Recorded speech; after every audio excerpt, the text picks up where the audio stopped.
Good evening, everyone, and welcome to the Hillsborough Township Planning Board meeting of June 22nd, 2023. Please join me in a salute to the flag.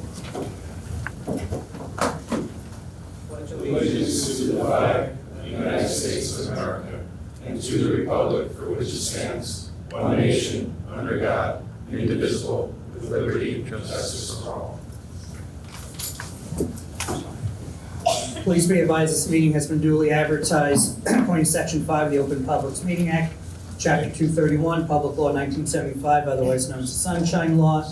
Notice of the 2023 annual meeting schedule and amended meeting dates have been provided to the officially designated newspapers. The Township Clerk posted on the Township's website and available here at the Hillsborough Municipal Township Complex. Application documents have also been made available on the Township Civic Clerk website, and completed application files are available in the Planning and Zoning Department for inspection in accordance with the public meeting notice.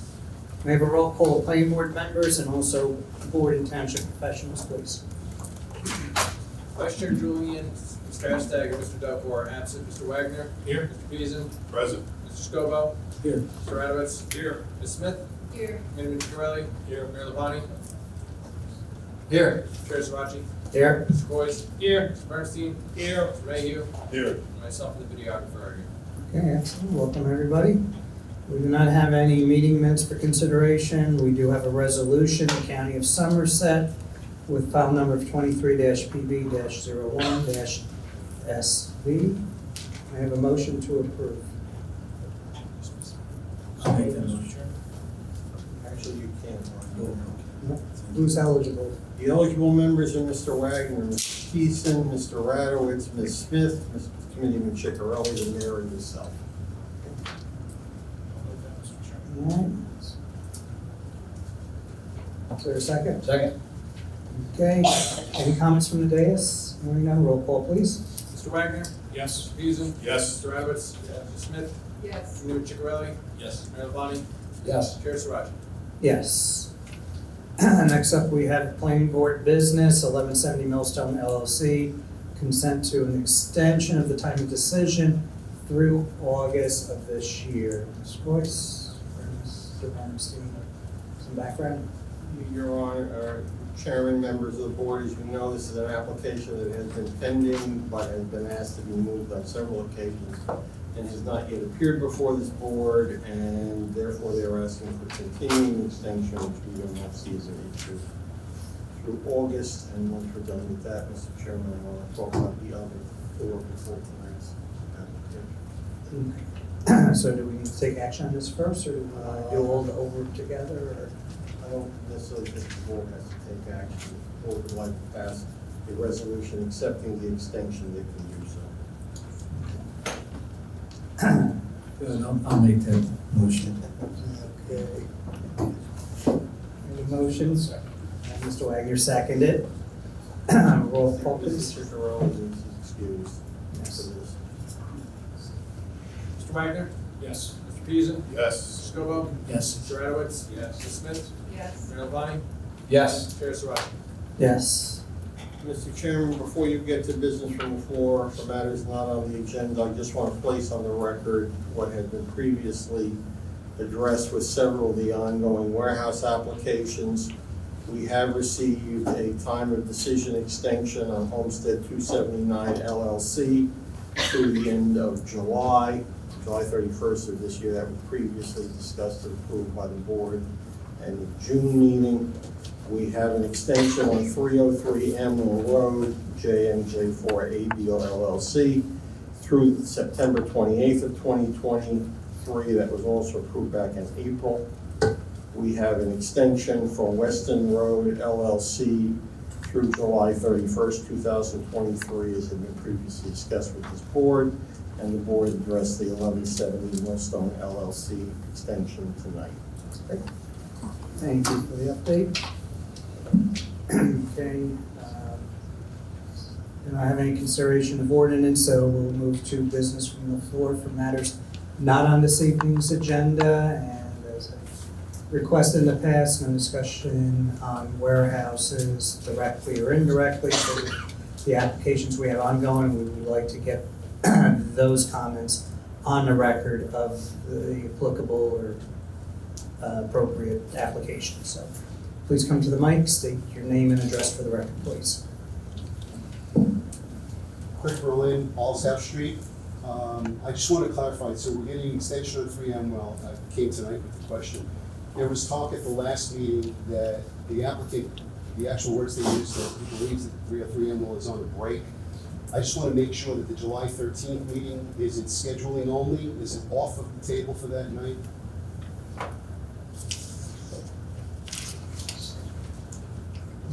I would imagine because they're asking for an extension to September, that there's nothing pending. The for mic on? 13th. Is the mic on? Can't hear you. I don't know. That's the IT guy. That'd be me. Turn it on too soon. Can't hear, but talk right into it. Real close. Like a rock star. It is on the agenda at the moment, Mr. Berlin. We will be asking Mr. Obrodnik and his client what the plans are, because literally we are waiting for the plans. Right. And we will advise you accordingly prior to the July 13th Yeah, meeting. that'd be great. Thank you. Thank you. Do not see anyone else from the public, so we will move on to this evening's public hearing. Application Homestead Road LLC, file number 21-PB-25-MS/MSPV with a time of decision until next Friday. And Mr. Chairman, I will continue my recusal of this matter. Okay. Thanks for coming. I'd also propose that any of the objectors, or those Yes. objectors that are sitting at Yes. the table. The objectors, please feel free to come to my right here. So this is a continue, right? So the application's continued from the May 25th, 2023 meeting without further notice.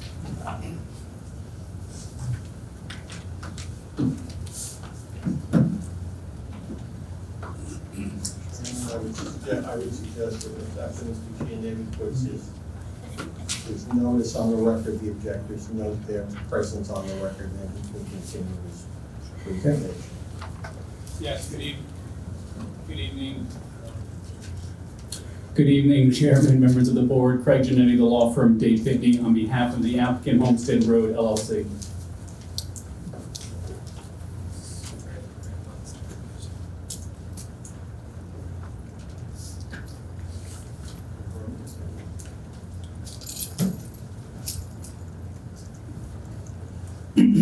Brian Tarantino, representing SWAT. Lucy Sandler, representing the Sauerland Conservancy. Do you need an address for that? Sorry, just repeat the name again. I'm sorry. Sorry. My name is Lucy Sandler, and I'm representing the Sauerland Conservancy. Scott Gross, White Meadow Road.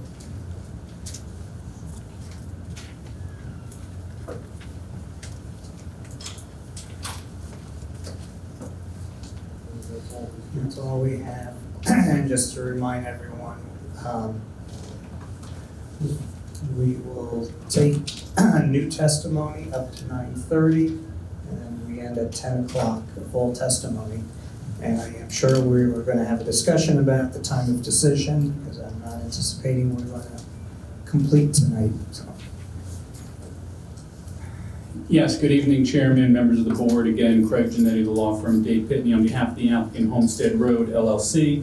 This is a continued application for preliminary final major site plan and minor subdivision approval. Property located at 189 and 203 Homestead Road, block 200.10, lots 32 and 33.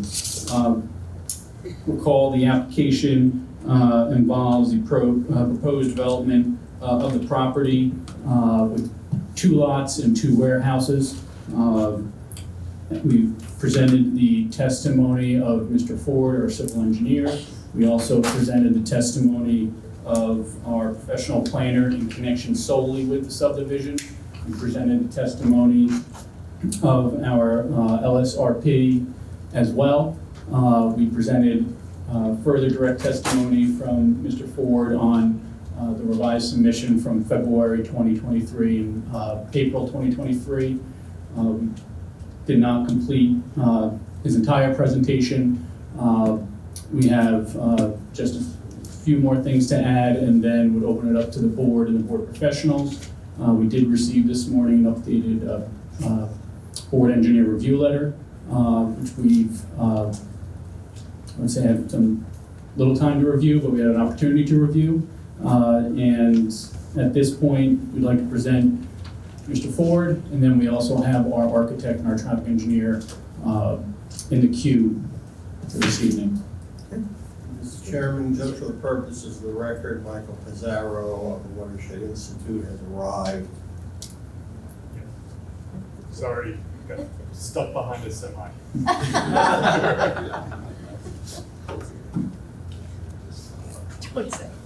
And I guess further for the record, since the last meeting, we did receive our LOI from the NJDEP and have submitted applications for the wetlands permits based upon the LOI. And with that, I'd like to recall Mr. Ford. You swear any testimony you give tonight is going to be the truth, the whole truth, and nothing but the truth? Yes. Record, can you state and spell your name? Yes. Michael Ford, F-O-R-D. Nothing's changed with your credentials No, since it last hasn't. time. And your license remains current, Mr. Ford? Correct. And I just noted for the board that since the last application, we have received our NJDEP LOI and that the wetland permits have been submitted to the DEP, is that correct? That's correct. And as a follow-up to your testimony at the last meeting, where you presented as to the site plan, the subdivision, the proposal, and the stormwater management, I just wanted, and we touched also in connection with some of the relief. You previously provided testimony, I want to say it was last May, concerning the 2 access roads for the warehouse on the left side of the property and the stream corridor relief. Is that correct? Yes. Maybe you should, again, provide a little refresher as to those access roads and the relief being sought, or waiver being sought in connection with the town's stream corridor ordinance. Okay. The, just so that, for the record, the exhibit is the same exhibit we left off with at the last hearing. It's one of the exhibits that's on Civic Clerk that references the colorized version of the plans as it was submitted to the board. And the stream corridor crossings that Mr. Gianetti is referring to are to Warehouse 2, which is the warehouse on the westerly side of the property. One of the crossings is at an existing crossing. There's an existing driveway crossing for the agricultural use of the site, and I have the highlighter over that area now. And then to the west of that crossing, near the bypass side of the property, if you will, there's a second access proposed, and that was after discussions and consultation during the development of the project plans with the Townships fire official, Chris Winiger, to provide for a secondary means of access in the event of an emergency, and one of the accesses is blocked. But what I think we described last May and July, and we'll state for the record again today, is that that second access is not necessary for the operation of the project, just the easterly access driveway, and we've provided that access in accordance with the recommendation by the fire official, and we would defer to the board whether they want to keep that access or not.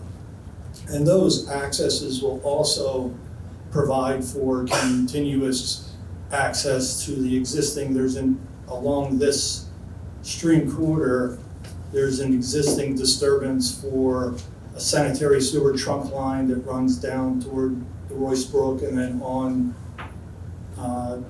via the sewer collection system to the north off the property. So these crossings provide for continuous access by the MUA for access to maintain those areas. And then in accordance with the Townships code, the property presents a particular hardship in that this stream, as well as the Royce Brook, present an obstacle for access to the developable portion of the property that I'm highlighting now, where building number 2 is proposed. And then also, in accordance with 188-64D1E of the Townships Code regarding stream corridor, they acknowledge and defer to NJDEP regarding approval of such disturbances. And as has been presented, we do have both our flood hazard area permit pending at NJDEP and now the freshwater wetland permits pending as well.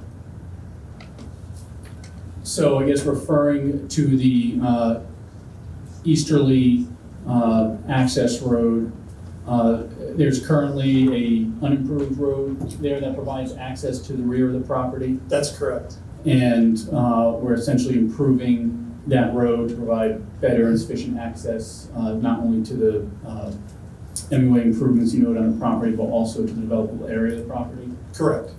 In your opinion, is there any reasonable or prudent alternative to providing such access, given that the access already exists there? Yeah, no, that actually, as I think I presented already, was a logical course of action to take that existing access and improve it for the proposal. And the westerly access road, again, was proposed and designed at the request of the fire official as part of their review? Correct. And that the property can function adequately without that access, but is being proposed at the request of the fire official? Correct. That's all I have a direct examination of Mr. Ford in connection with obviously last night's meeting and tonight's meeting. We did receive the board engineer's review letter of June 21st, 2023, though we did receive it today.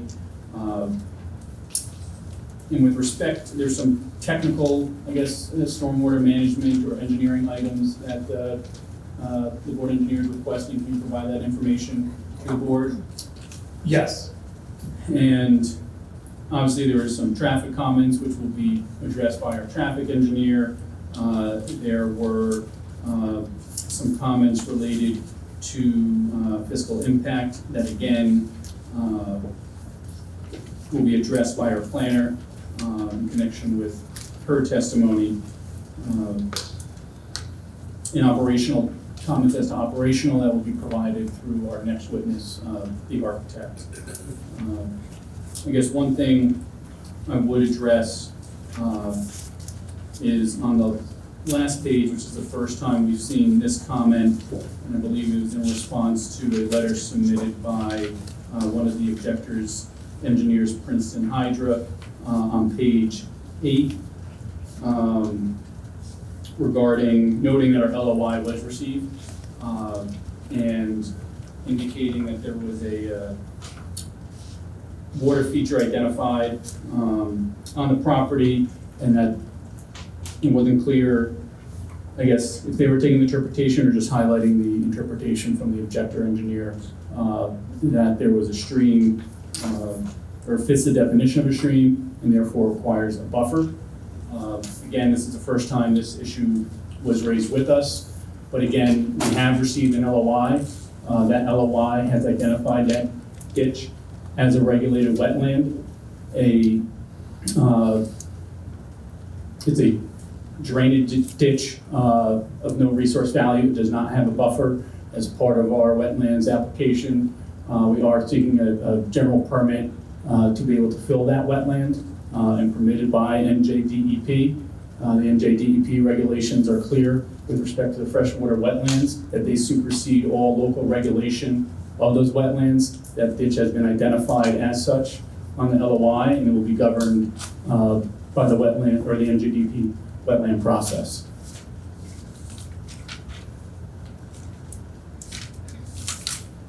So with that, I would open up to the board and its professionals for any questions of Mr. Ford.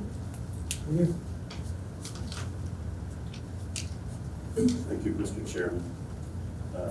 I just have one comment, and that refers to the last discussion point, referring to the ditch. And maybe Mr. Ford could highlight on the plan where that feature is located. So this area. So the LOI that the applicant has received contains drawings prepared by Mr. Ford.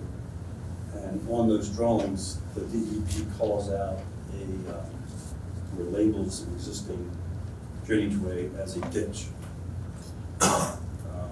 Want to clarify, the DEP's definition of a ditch is something that has bed and banks and conveys water, which corresponds with the Hillsborough Township's definition of a stream, which is something that has a channel and banks and conveys water at least periodically. So it's our opinion, and it just happens to be a coincidence that this comment somewhat mirrors a comment brought up by one of the objectors. But it's our office opinion that this feature meets the definition of Hillsborough Township stream, and therefore there would be the required 150-foot stream of water established on both sides of that feature.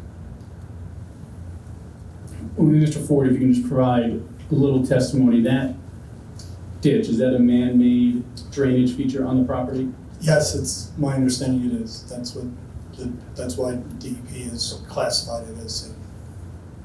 Now, putting aside the DEP's classification and reference to this ditch, and in your experience in Hillsborough, has a drainage ditch been considered a stream corridor requiring a 150-foot buffer? Yeah, we in reviewing the memo we received this morning with our technical team and discussing it with our environmental consultant, you could view any roadside ditch as a stream then, and that didn't seem prudent, and the existing features section of the code already recognizes what the attorney just described, and that the DEP regulations govern. And we do have those applications pending for the filling of that wetland ditch. And again, just to be clear, and Mr. Mayhew may have his, can provide his opinion, we obviously disagree with it. The NJ DEP regulations in the Freshwater Wetlands Acts are clear, and I'm citing from NJAC 7:7A-1.1C, which states the Freshwater Wetlands Protection Act on and subsequent to July 1st, 1998 shall supersede any law or ordinance enacted by any municipality, county, or political subdivision regulating freshwater wetlands or freshwater wetlands transition areas, except for the Pinelands Commission, and so on and so forth.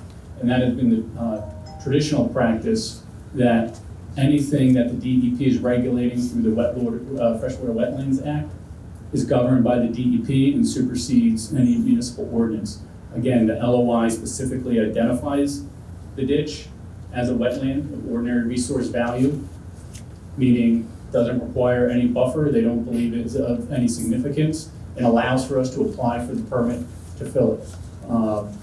So this overly broad interpretation of a ditch, a man-made drainage ditch, being a stream subject to a stream corridor buffer, I think A, is inconsistent with the practice of this board in this town in the past, but also being consistent with DEP regulations.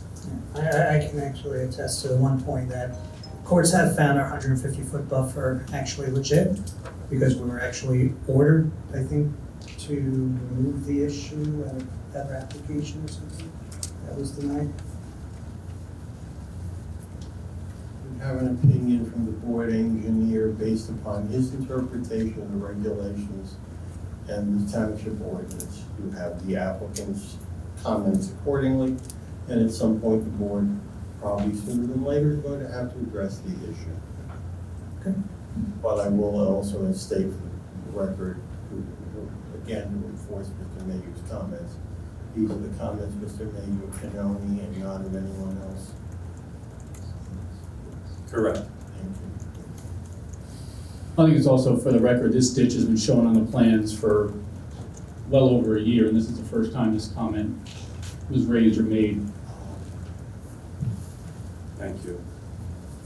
This ditch hasn't been labeled until the DEP's labeled it. So without walking the site, just looking at the contour lines, I wouldn't be able to determine if it had better banks and therefore met that definition. So it's a coincidence that the LOI was received by our office within the last week or so and gave us a chance to review it.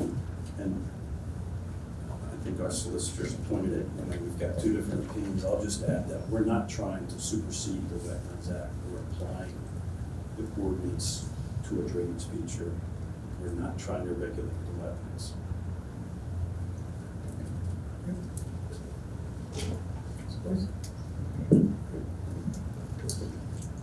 Mr. Ford, can you address in the ordinance there's a requirement that cross-access between lots is a requirement in the ordinance? Can you address? In the Oh. TEC zone? Yeah. Yes, yeah, that, actually, I think that would be something that would be addressed by our planner. Okay. So in terms of were you involved in locating where the driveways would be and the access? Certainly, yes. Okay. Yes, and if you're talking about the, connections between the sites, again, this would be a zoning code issue to be addressed directly by our planner's testimony, but from an engineering, and again, this actually goes back to what we're discussing with regards to stream corridors. There's the proposed lot line between the two properties I'm highlighting now in this area, which really essentially follows another existing drainage feature that we have identified as a stream with the 150-foot stream corridor. So any connection between the two lots would require crossing that, and again, crossing the other drainage feature. So one of the aspects of adding those cross-access points would be further disturbance of those critical areas. But again, the planner can discuss it in greater detail. Thank you.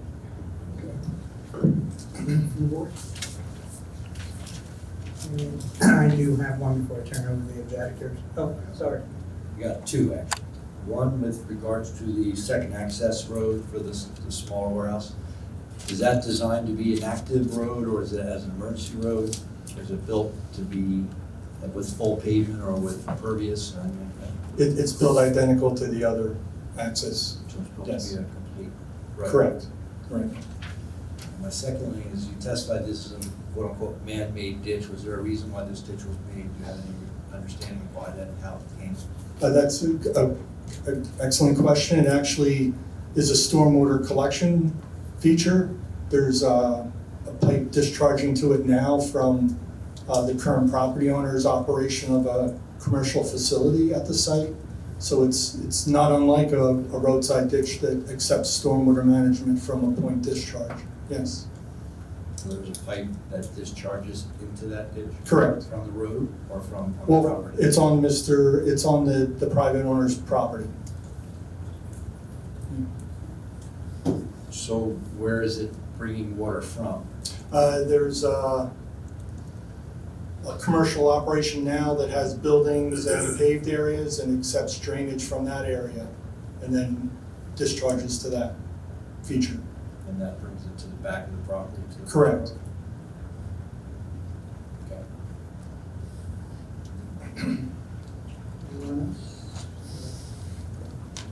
So, just referring back to the Benoni memo under general comments, number 4, said that you were denied from the MUA for wastewater. I would say that's news to us. We did have a will serve letter from the MUA that was submitted in our, I believe, our April or February submission. Now, obviously, a will serve letter is not a reservation of capacity. You normally apply for that after an approval. But we did receive a will serve letter and indicating there is capacity. We're not aware of or have received anything saying they will refuse to serve this site. Good, Mr. Chair. Mr. Giannetti's correct. We have a copy of the will serve letter, and maybe I need to clarify the comment a little bit. The will serve letter, as is mentioned, doesn't guarantee capacity until the applicant actually makes a submittal. And the letter also warned that they're not making a comment on whether there's capacity at the pump station or the treatment plant downstream. So it's not exactly in my opinion, it's not exactly we will serve or it's not exactly denied. It's just saying that they're in the sewer service area, but additional investigation will be required to see if they can provide sewer capacity. And how common is this type of worded letter received on applications? In my experience, and applicants can take it one step at a time. They can try to get site plan approval and then deal with the MUAs, whoever else is involved, the downstream wastewater treatment plant, to try to obtain. There is a fee normally associated with making those submittals, and they may want to wait until they get approval before they take the next step. But is it unusual or is it par for the course that an MUA would be non-committed at this point? It's also, it's occurred where the MUA, because they have so many competing users, they're not willing to guarantee capacity, not knowing which potential applicants are going to move to the front of the line. And I guess I can add from my own experience, they're very cautious not to have will-serve letters be argued later by an applicant that, hey, you reserved capacity for me in your letter when you said you had capacity. So they're always cautious in their wording that, you don't have reserved capacity until you apply and receive the approval.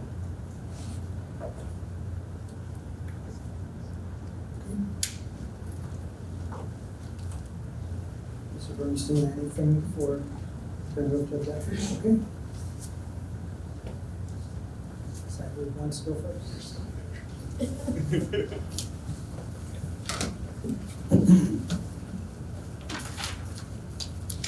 Good evening.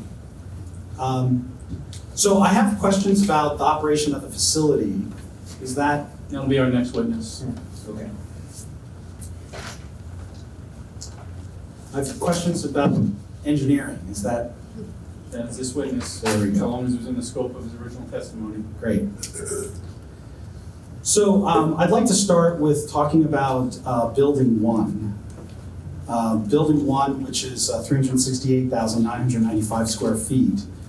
According to the drawings, it has 60 truck docks. Is that correct, Mr. Ford? I don't recall offhand, and that's been part of prior testimony. There's truck docks along the back and loading spaces, and our next witness regarding architecture, can deal with directly the access to the building, the truck docks, the loading ramps into the building. I was merely asking, just confirming that there's been so many versions of the drawings, I just wanted to confirm that Building 1 is designed with 60 truck docks. At the last hearing, part of my introductory testimony was that the March submittal did not change the size of the building, the number of parking spaces, the number of loading spaces, the number of trailer parking spaces since we had last appeared. Okay. That hasn't changed. Okay, great. And can you share the design basis for the 60 truck docks for Building 1? Other than to say that truck docks are usually at the rear of the building, not facing the road. And that's the orientation we followed here. The logistics of how they fit into the building, again, would be addressed by the architect. I guess I'm speaking specifically to the number of truck docks. So what is the design basis for 60 truck docks? That was right from the architect's plan. So it was the architect that specified that it should be 60 truck docks? Yes. Okay, so I can ask the architect. That's what Correct. You're saying? Okay. Okay.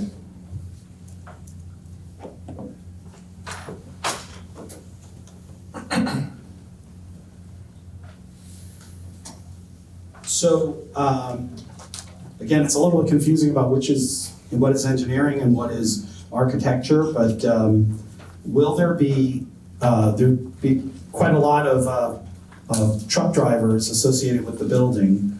Will there be comfort facilities provided to truck drivers? I don't know the answer to that. I would say it's safe to do anything inside the building question will be the architect. Okay. It's a general rule. Anything involving the building, outside, inside, looks, design, will be for the architect.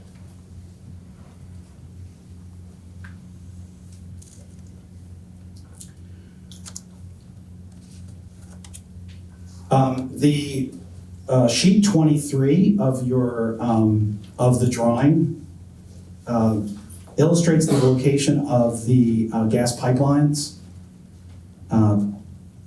In reference to the road service, can you help me understand the distance? And I can pull it up if that's helpful, or you can too. But it would be helpful. It's not marked on the drawing, and it is quite relevant. The distance from the road surface, the proposed road surface, to the top of those pipes. Yeah, the pipes that I think you're referring to are what many understand as the Texas Eastern pipelines. We've been in communication with Enbridge, who oversees the operation of those pipelines. They, in fact, acknowledged and authorized the submittal of the NJDEP freshwater or flood hazard area application by virtue of being an easement owner on the property. And we have been in communication with them, and we understand that prior to construction of that road, we would have to meet all of their requirements regarding crossing their existing pipelines. That wasn't my question. Well, I'm just trying to describe the authority that we would have to address with that disturbance in that area. Do you, can you provide it wasn't provided on the drawings, the distance from the proposed road surface to the top of the pipes? Yeah, and that's what I was trying to answer. As part of that process with Enbridge, there would be site-specific location. There's some data available now, but not actual test pits at the location of the pipe crossings. So in order to answer affirmatively the distance between the proposed road surface and the existing top of pipe, we would go to the step of, or work with Enbridge, because Enbridge actually does the test pits and provides the data to definitively answer and provide the proper depth of crossing over the pipelines per their requirements. So you provided a scale drawing that shows the location of those pipes. And this is the place where we're talking about where there's an existing road, right, sir? Well, if you Correct. If you, I just want to understand. I'm happy to One at a time, please. I'm happy to display the drawing, sheet 23, if that's if I could. It's not. It's already submitted. It's not new.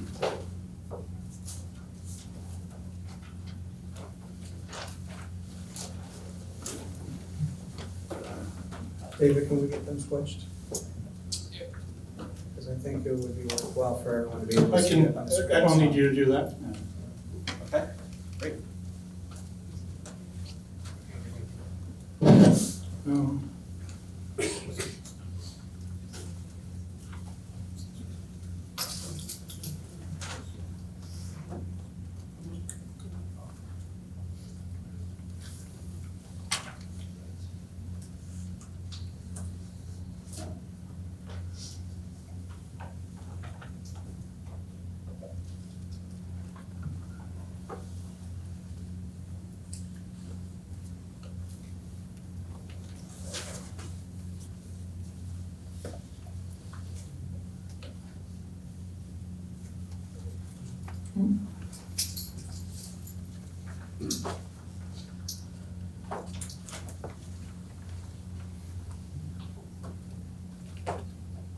Mr.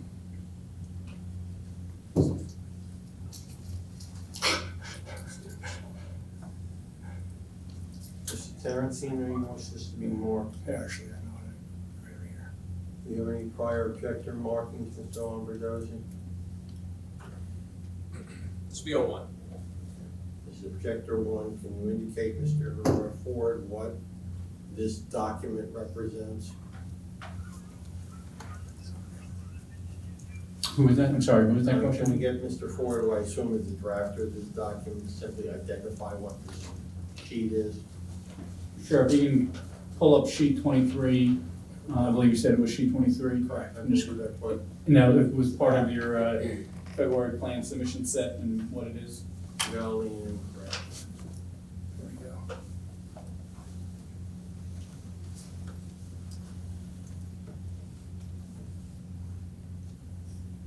Is this the sheet, Mr. Ford? It's sheet entitled Proposed Access Drive Number 2 Plan Profile. It's sheet number 23, last revised March 23rd, 2023. Is that the sheet, Mr. Tarantino? That's correct. Thank you. That's going to be marked as 01. Okay, can you, I'm not sure really, it's not clear at all what the markings mean for each of those 4 pipes, 36 inch, and it says STA 2 plus 23, top of pipe elevation. So you clearly have done it. Can you help me understand the distance from the top of the pipe to the proposed road surface, which I understand to be that dark, the dark solid line above the pipes?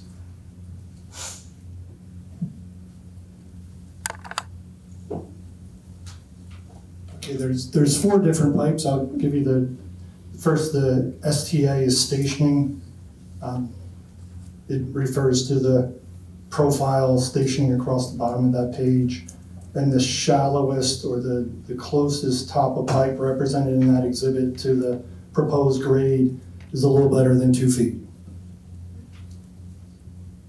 A little better than 2 feet. So you're saying 24 inches? And is that second pipe? That's the pipe at station 2 plus 51. Got it. Do you know when the last time these pipes were inspected? No. Do you know the age of these pipes? No. What is the design basis for the road to, with essentially less than 24 inches of? I stated, sir, that it was greater than 24 inches. Actually, no, that's not what you said. You I said a little better than 24 a inches. little That's better greater than 24 inches. Okay. Yeah. So with 24 inches, can you explain the design basis? It's not explained at all here on this drawing, unless there's another drawing that explains the design of the road surface to withstand the weight of 80,000-pound trucks on that road within 24 inches of that pipe. Yeah. As I've stated already, that is actually, we've already had discussions with Enbridge, and that ultimate final design would be subject to their approval. Great. Can you provide that design? That would be to the satisfaction of Enbridge, the easement holder. Okay. So can you provide the design? Well, this is the design right now. This has been provided to Enbridge. We haven't had any objections or comments that require us to change the design. Ultimately, the final approval with Enbridge would be entering in an easement agreement prior to construction, including their representatives witnessing the construction following the installation to make sure that there's no impacts to their pipeline. So I guess my question, I'll ask a specific question instead of repeating. What is the thickness of the asphalt over top that on that road? That would be a standard pavement thickness. There's a pavement detail on the plans in accordance with the township standard. Typically, it's a 2-inch surface course, 4-inch base course, and then a sub-base of stone about 6 inches thick. Okay, so if I picked up what you're saying, 6 inches of stone and about 6 inches of asphalt, is that right? Yes, about a foot thick. Okay. It is a foot thick, that what you just described. And do you have any information or design standard that would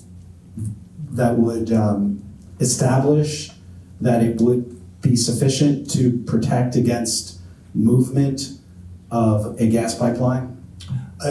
That pavement section I just described for you is typical of local roads in Hillsborough.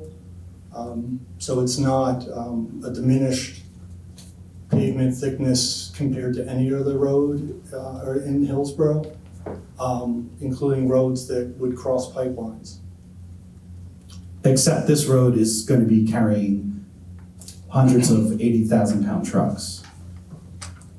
All the roads that we design and even access through a parking lot are required to handle emergency vehicles, which would be the weight of a fire truck, which would be H20 loading.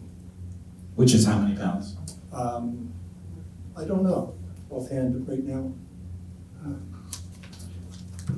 If, it's one thing, I'll make a statement because. No objection. Okay.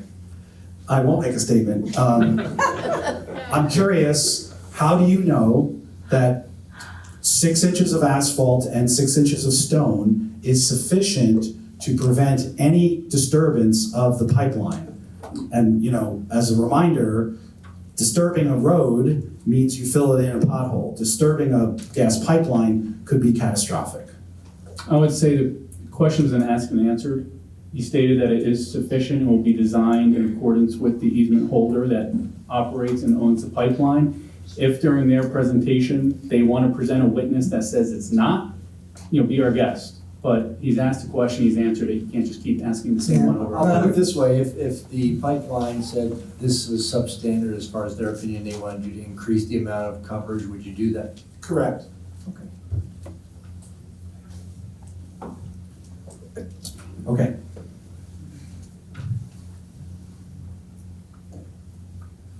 Can you help us find the Hillsborough Ordinance 18875C4 lists the information that the applicant is required to provide regarding the pipeline, including the size, the specified minimum yield strength, the maximum allowable operating pressure, the location class, and operating hoop stress of all pipelines located on the subject property. Can you help us know where that information is located on these plans? Sheet 2. Okay, sheet 2. And there's no other place where that is? Just answered your question where it is. I don't know that there's other notes on the plan that might Okay, include that it's all- information, but I'm it's on sorry. sheet 2. I'm sorry, Mr. Ford, I asked the wrong question. What I mean is, that is the complete information is on sheet 2. Well, the items that you just referenced are listed on sheet 2 in accordance with that section of the code. Got it, thank you.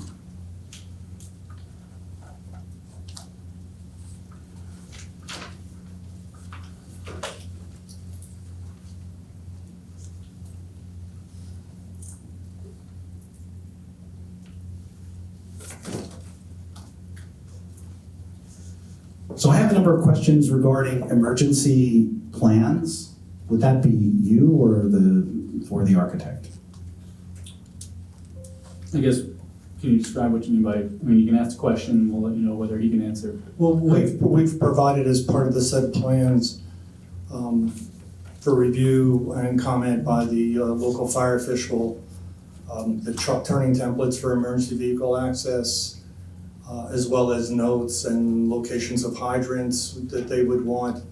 And right now, it's my understanding that the only open item that Mr. Warniger has requested that hasn't found its way onto the plan is an additional hydrant in the front right-hand corner of building 1. And we would do that. Great. So my question is, if there is a gas pipeline explosion on the property as a result of the crossing of heavy trucks over this pipeline, what emergency preparedness plans will the facility have? What emergency vehicles, trained response people, equipment, and supplies will the facility have on hand to address such an event? Objection is beyond the scope of this witness's testimony. All right.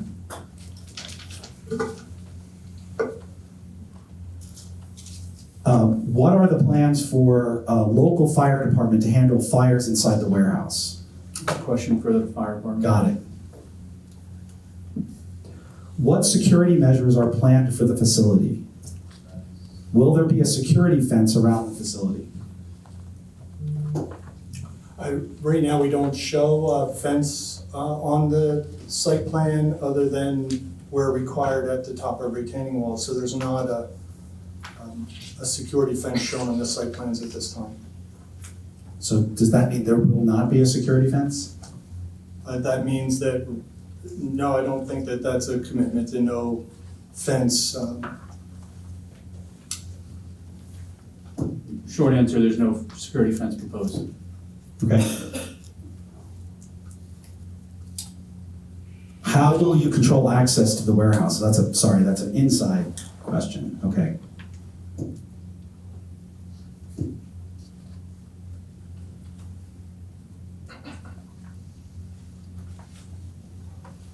Sorry, I'm going through my questions and trying to figure out who's supposed to be answering them. Yeah. So in the ordinance,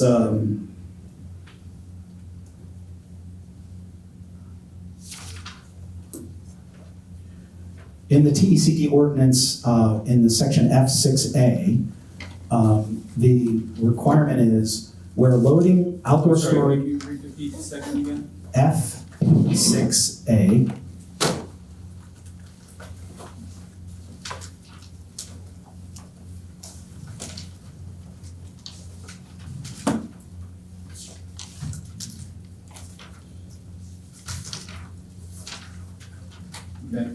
Okay, just waiting for the go ahead.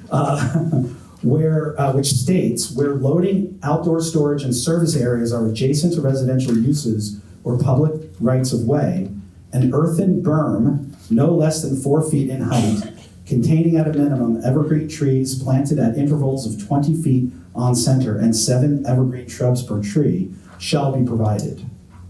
I was not able to find this 4-foot earthen berm on any of the sheets. Can you help me find them?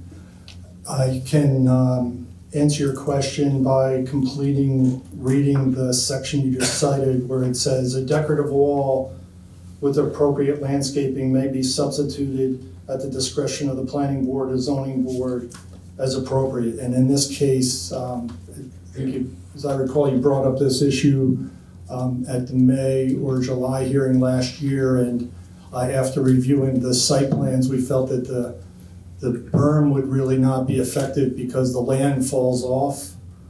The grade is lower as you move away from, in particular, the loading area behind building 1, and we've provided the landscaping and the decorative wall. Okay. So I guess it'll be up to the planning board to decide whether that is appropriate. That's in accordance with the code, sir? Yes. So I have a number of questions about the RTP Environmental Associates report. Will they be appearing, or is there some witness that would be able to answer questions about their report? No, we're not having someone from RTP Environmental testify. Okay, so Mr. Ford, would you be able to answer those questions? I am not the author of that report, sir. So no. Okay. In the absence of knowing exactly what the questions are, I wouldn't be able to say for sure, but obviously, having not authored the report, I don't think I'd be the appropriate person to answer that question. for those questions, in particular with regarding that report. So I have quite a few questions about that report. Could we have RTP appear so that we could get clarity on their report and discuss issues with it? What particular issues are you referring to? Well, I have a whole list, so.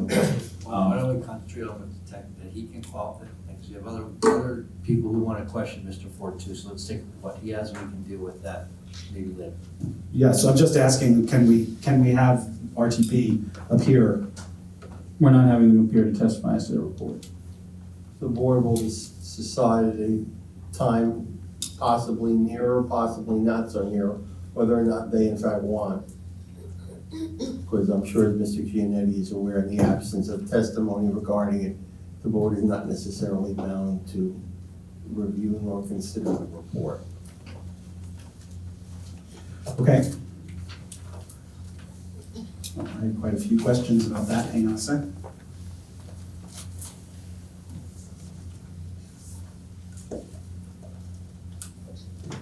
So this is regarding stormwater. Is that okay to ask you?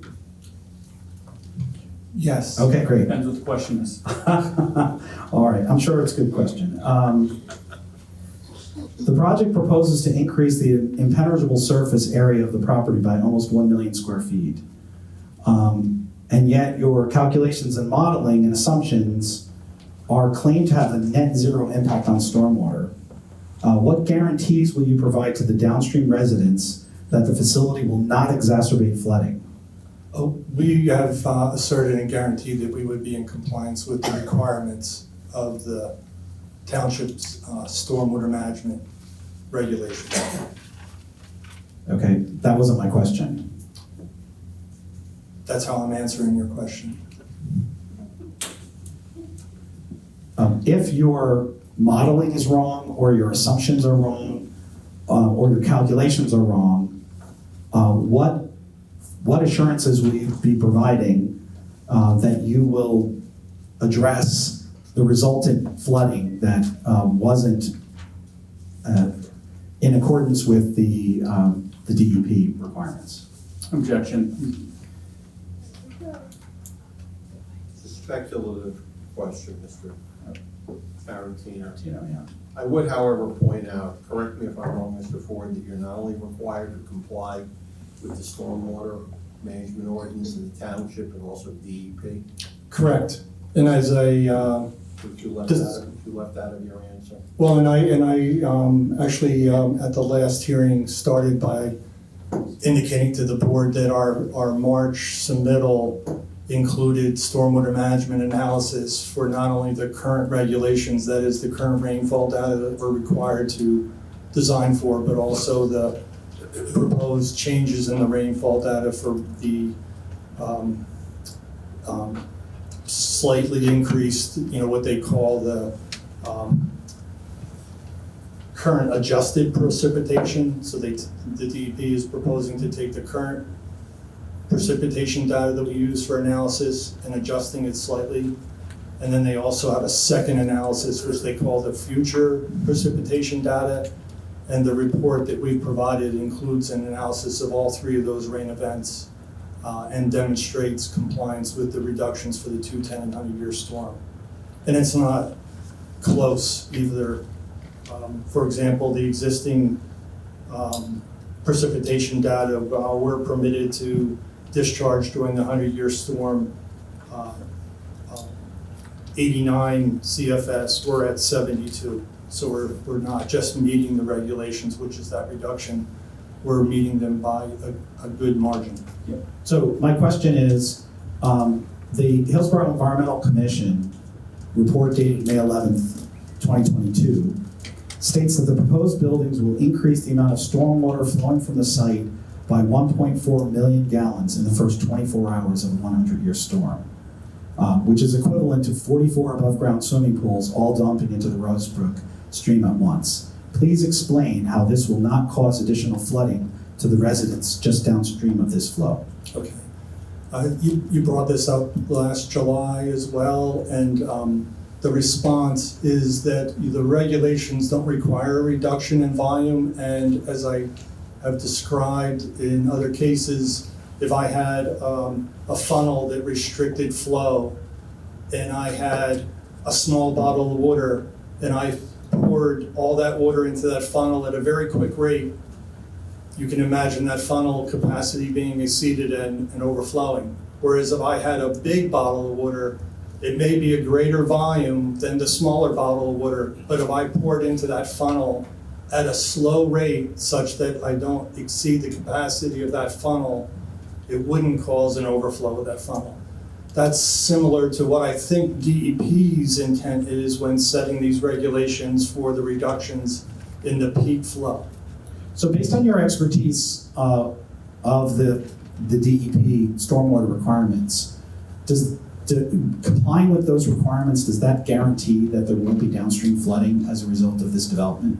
I think this whole, I'll say, line of questioning would be better directed toward DEP representatives that set the standards. I follow the standards. I don't set them, sir. And you do know a lot about the standards. I've heard you say a lot about them. My question is, in your opinion, does it guarantee that there won't be downstream flooding? And it's relevant, it's not relevant to the DEP, it's relevant to this application because you guys are building something.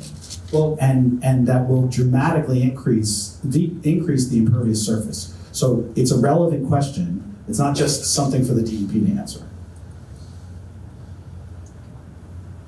Because I'm going to object to the question for, again, speculative, and nothing in engineering or any of the designs guarantees anything. Just like it doesn't guarantee what tornadoes to come and lift up the warehouse building and throw it on top of their homes.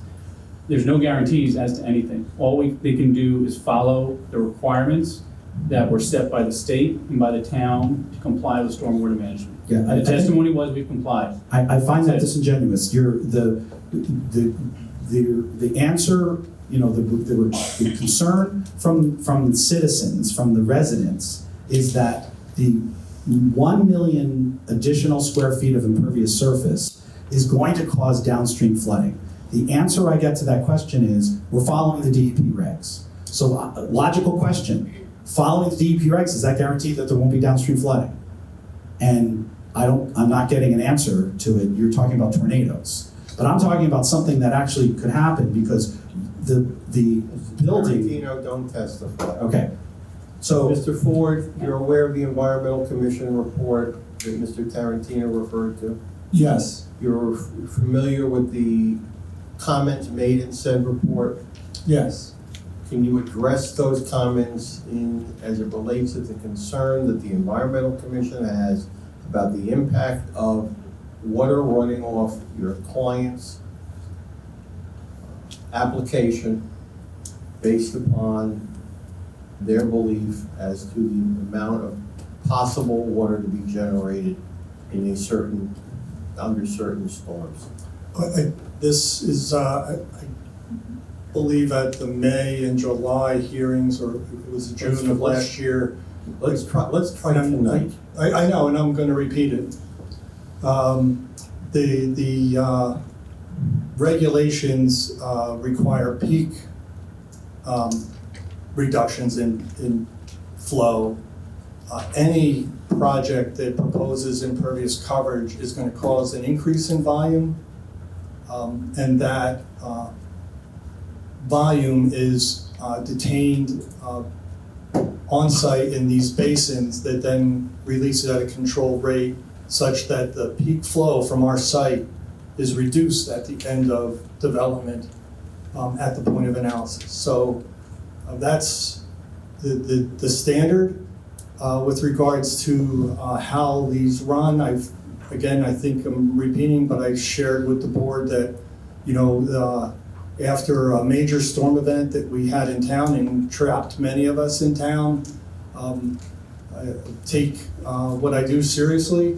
And I visited numerous projects that we've designed and that are under construction or been recently completed, and observed the water levels in the basins, and all of them, I'll say this, I didn't find a single one that was overflowing its spillway, that is exceeding its capacity. Which So that- properties are you testifying about? I'm referring to Hillsborough Village Center, where there's an underground basin. That's an existing. So you were able to observe that the underground basin didn't overflow? Yes, I looked at the downstream. I know where the downstream discharge locations were and saw no evidence of overflow or debris, or at the time I was there, the water levels were still high at other portions in town. Animal Terrace is another one nearby that I observed. Has a infiltration basin at the rear of the property. That And when was it that you observed these? Finish the answer, please. I'm going to object to the line of questioning. Mr. Tarantino, Mr. Kennedy, Mr. Ford is testifying, let him finish his testimony, and then I'm gonna recommend to the board that Mr. Tarantino to move on. this was the next day after Ida. That's the testimony, Mr. Tarantino. Okay. The board will accept it or accordingly. Previous versions of the plans indicated that some portion of the asphalt was going to be pervious asphalt and therefore allow water to infiltrate. Is that still the current design? Yes, there's still portions of porous pavement on the site, and that was part of my testimony at the last hearing. Okay, and just generally, you have a diagram up there now. Which portions, I mean, just roughly? Sure, the parking area in front of Building 2, which is the northwesterly building, and then a portion of the parking in front of Building 1. Okay.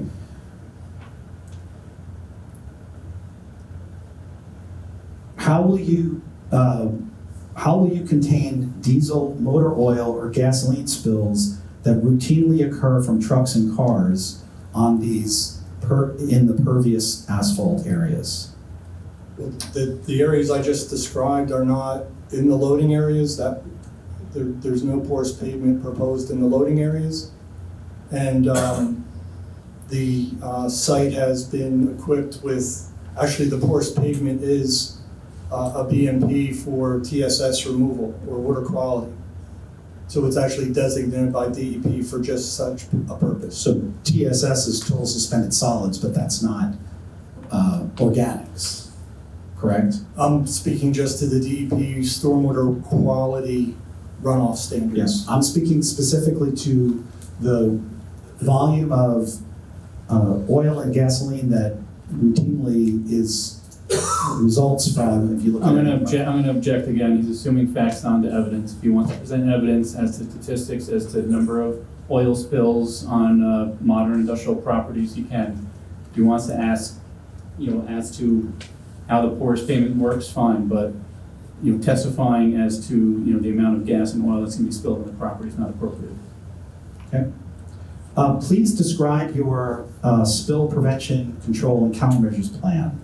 How will you protect the sensitive environment from fuel oil spills, trailers holding bulk liquids, oils, or other hazardous substances? So what is the spill prevention, and control, and countermeasures plan for these two facilities?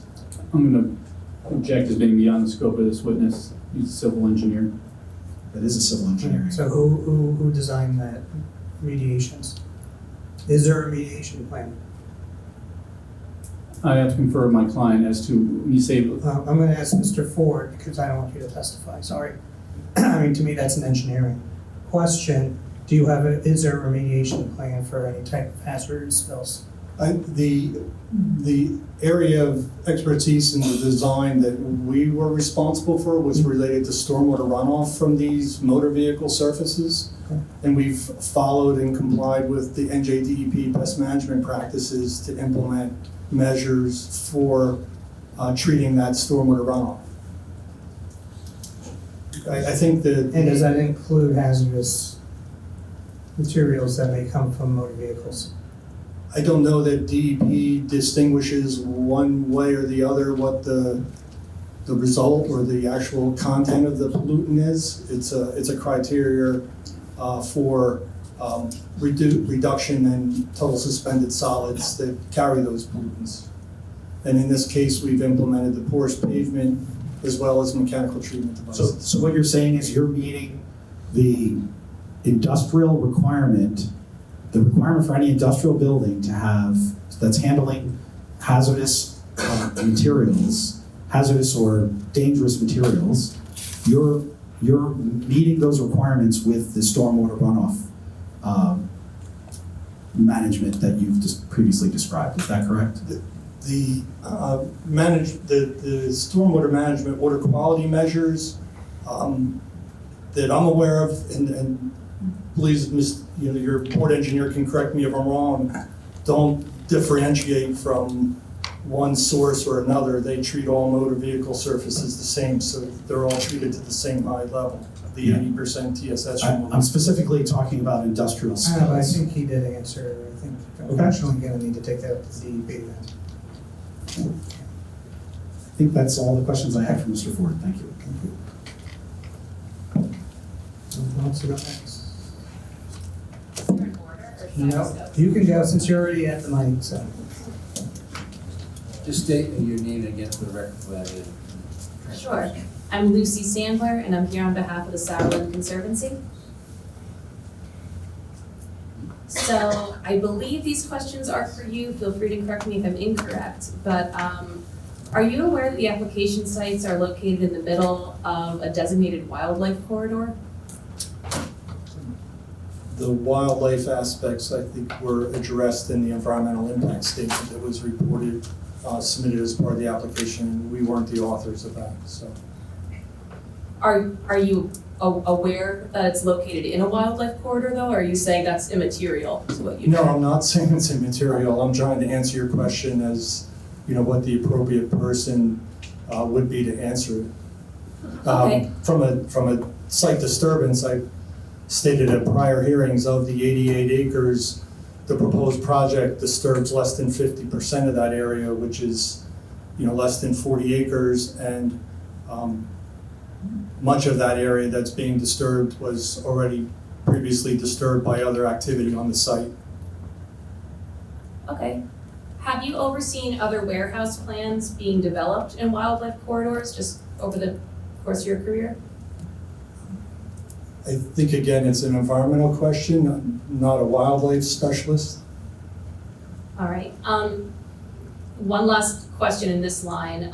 Are any additional steps taken during development like this to protect habitat when the site is located in an ecologically sensitive area, to your knowledge? Well, there's, during construction, there's precautions that are implemented. That is, the limits of disturbance that are approved on the plan are staked out in the field. The construction is supervised throughout the process by the Township Engineering Department. Okay, so speaking, excuse me, of the construction phase, how will the new impervious surface area be cleared? Like what kind of machinery will need to be used? Cleared for snow removal? No, plows? like to create the additional impervious surface area. There's standard construction practices. So like heavy- There's earthwork. Yes. Like heavy machinery would be used, is it safe to say? Well, that's really, I'll say, methods and means. By the contractor, there are elements of the project that include restrictions such that the existing soil is not over-compacted, and the soil erosion and sediment control plans are submitted. I believe we've secured approval from the Somerset Union Soil Conservation District. And they are also on site throughout construction, inspecting not only sediment, containment on the site, but also at the closure of site to assess compaction of the lawn areas. Thank you. I think those are all of my questions. You're welcome.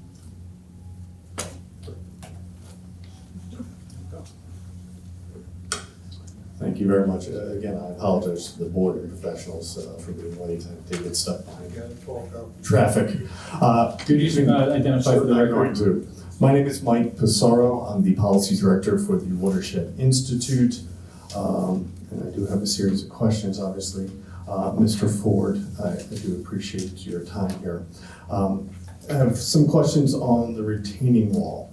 So on your plans, and I think what we have up there now, the sort of overview works for right now. On the northwestern side of the property, there's gonna be a 15-foot high retaining wall to hold back land off-site. Is that accurate? Yes, along the existing rail corridor, correct. Has that wall been designed? Is there construction plans for those? Now, typically that is designed and including the engineering structural analysis as part of the building permit process, which is required through the Townships Building Department. So you don't know whether there's any tiebacks or any other structural methods to hold that wall then? Those specifics have not been determined, but I would say that the plans would restrict and the process with the construction department would ensure that we don't have an adverse impact on any of our neighbors, including the rail line. And on the other side of warehouse number 2, you're building up a retaining wall and bringing fill in, correct? On the east side of building 2, correct. Okay. Do you know how much fill will have to be brought in for that leveling of the site? It varies. There's an undulation in the existing grade there. But do you know how much fill will have to be brought in? Right now, I don't believe there'll be fill that don't need to be brought in. The earthwork other areas of excavation on site would generate fill that would be used in that area. Okay. But you don't, I apologize. So you may be able to use existing soils on site, or you may need to bring fill in. Is that accurate restatement of what you said? Yes, again, and typical with construction, the existing site soils are deemed not acceptable by the on-site geotechnical engineer and the township engineer in the department during construction. They would have to be replaced with other suitable materials. In these retaining walls, if I understand this correctly, and I'm not an engineer. Sorry. They have weep holes to allow water to escape from inside the retaining wall out to maintain the structural integrity of that wall. There may not be weep holes through the walls. There may be a drainage collection system behind the walls that then discharges somewhere. So again, that would be part of the final design of those walls.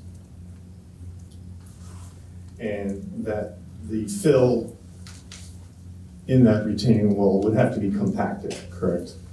For the structural stability of the wall, again, in accordance with what the details are of that engineering design. Okay, thank you.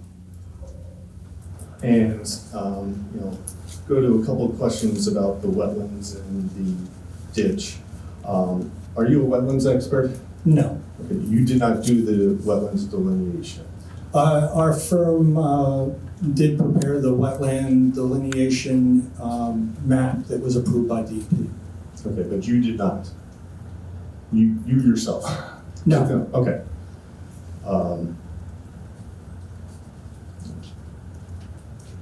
Thank you. And on warehouse number 2, I believe it is, you have 2 subsurface infiltration basins to meet your recharge requirements, correct? Correct. Thank you. And what is the infiltration rate that you used for those basins? We use the 0.5 inches per hour, which is the slowest you would use.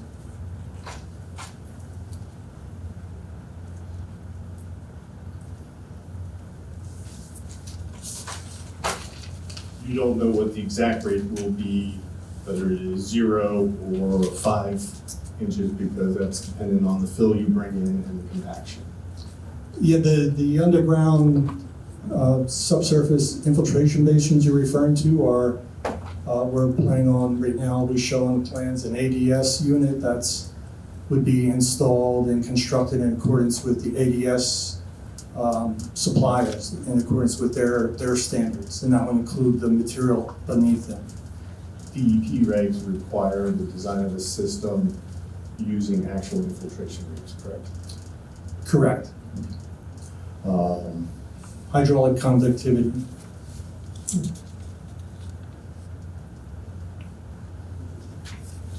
And I believe it's subsurface infiltration basin 1. You could bring up your site plan. You're referring, number 1, I believe, is in this area. Yes, but if you bring up your site plan, I believe it is sheet.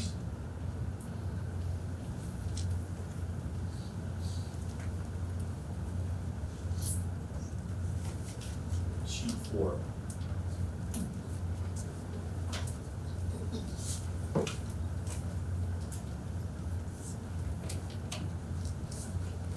We'll mark this, Yes, please. 02. Mr. Ford, can you indicate for the record what the document is?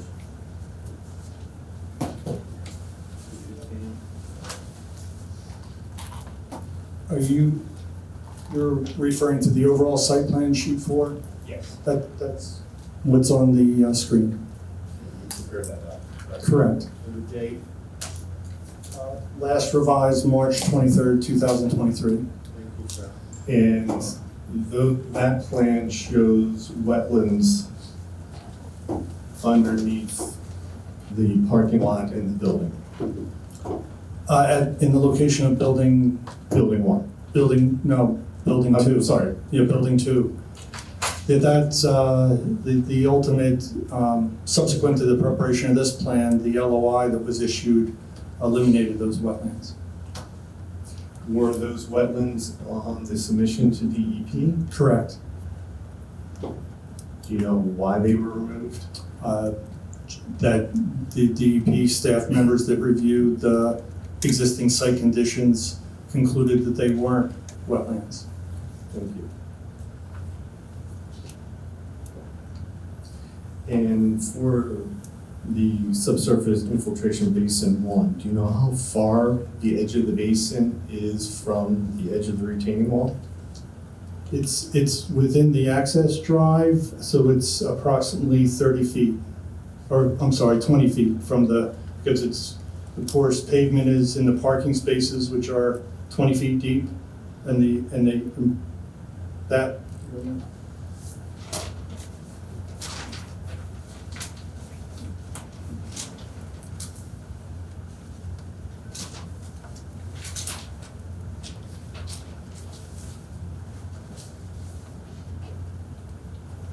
Yeah, actually, it is 30 feet from the edge of the retaining wall to the edge of the subsurface infiltration basin number 1 and 5 that run along that entire stretch of parking.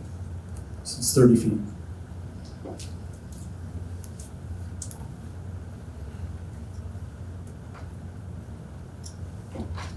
I apologize because I'm not sure I was able to count. How many manufactured treatment devices do you have on your plans? It's a little better, about 41 of those. And those are all sized according to FITERA's requirements? Well, they are actually sized by the supplier. And I know one of the comments that we received from the township engineer was to reassess the sizing of those by this, for the supplier to reassess those based on specific calculated times of concentrations to them rather than the 6 minutes per inch. And we've, I think you might have, maybe you weren't here yet, we agreed to do those elements within the engineer's report that we received this morning. So those time of concentrations of 6 minutes were estimated times of concentration, not based upon actual designs? Well, that was the industry standard with that many different, in excess of 40 of them. There was typically assumptions made, and we've agreed to do, or have the supplier do site-specific for each and every one of those. And that would be to determine sizing of those manufactured treatment devices, and also report to the board that typically is a requirement during construction. Shop drawings are prepared and submitted, but is a detailed information about the materials that are being used at the site. That would include the manufactured treatment devices, because it's not uncommon from the date of approval of the plan that the manufacturers change their standards or enhance them, and that would also be a process that would take place. So those manufactured treatment devices would be assessed immediately prior to construction as well. And regarding the recalculating of the time of concentration, you're committing to do that, and you're committing to do that before the board makes any decisions on this application?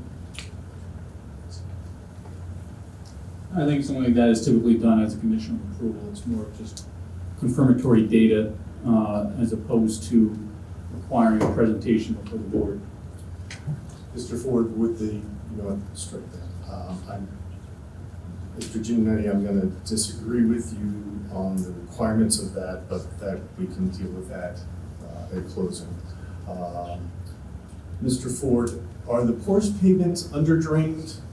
Yes. Is any infiltration into the soils coming from those porous pavements? There is opportunities for them, but the purpose of the porous pavement is not an infiltration DMP.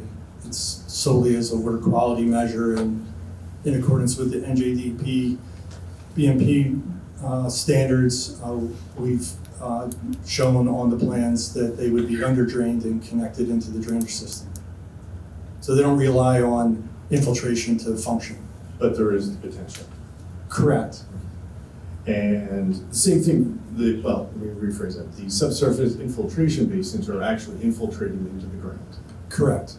And that is a component that you're using to meet your recharge requirements. Correct. And you have a retaining wall which will either have weep holes or some sort of drainage system. Yes, the location that you're describing for that would be on the east side of building 2, where the parking is, and then on the west side of building 1, and then part of the detailed design of the retaining walls immediately adjacent to those areas could include an impervious liner that would prevent a hydraulic connection between the two of those. So that would be one way of addressing, I think, the concern you're raising. If it indeed is an issue with either the specific structural engineer designing the retaining walls, or B, with the ADS supplier of the underground basins. So I apologize, I'm not sure I followed you. So you might create an impervious barrier on the retaining wall? Well, that would prevent a hydraulic connection between the retaining wall and the side of the underground basins that are running parallel to the retaining walls. And have you engineered that retaining wall to handle those hydraulic pressures? Well, the design of the retaining walls hasn't been finalized. Thank you. Restate that.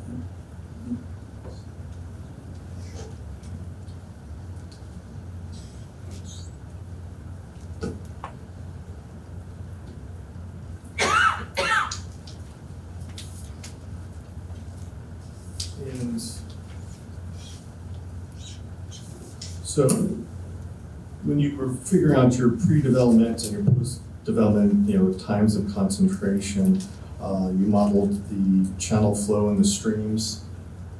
Is that accurate? Correct. Well, we actually, for the shallow concentrated flow, that's dictated by the TR55 manual, depending on the slope of that shallow concentrated flow path. And then the streams themselves, we used 2 feet per second. Why did you use 2 feet? Because with that, as opposed to say a 4 or 6 foot per second flow velocity in the existing condition would yield a more conservative result in the existing condition.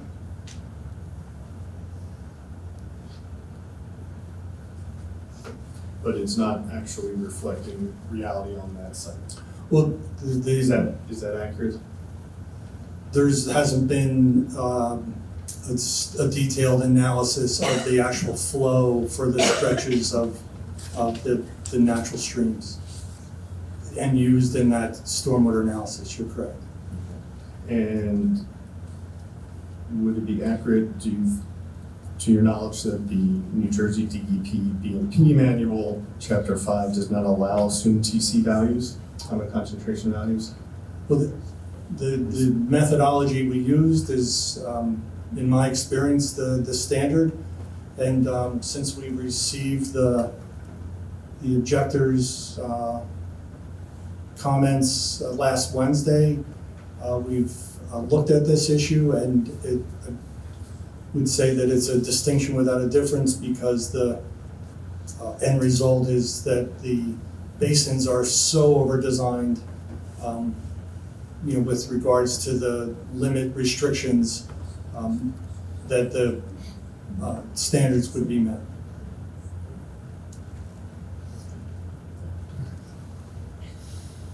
So you indicated in prior testimony today that you incorporated the New England flood protection rules for the storm designs. Is that correct?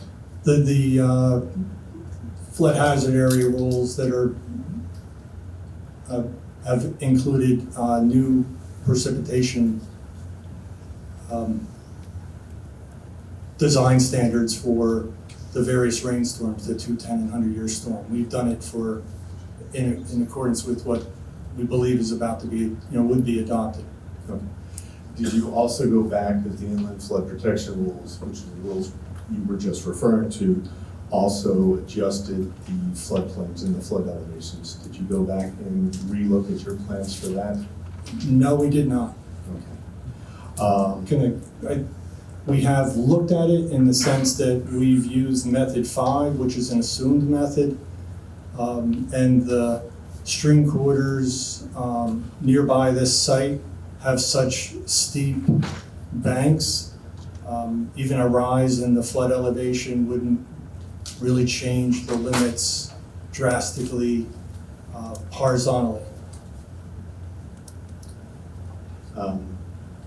And I believe in your drainage report, your stormwater report, that you're removing 145,128 square feet of existing motor vehicle surface.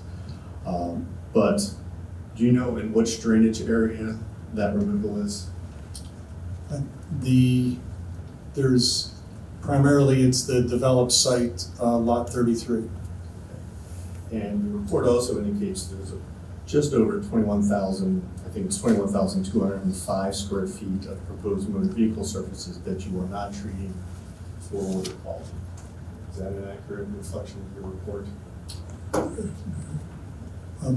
Not at this moment familiar with areas where we're not treating, other than there is an expectation that there would be a widening along Homestead Road that would cause additional motor vehicle surface.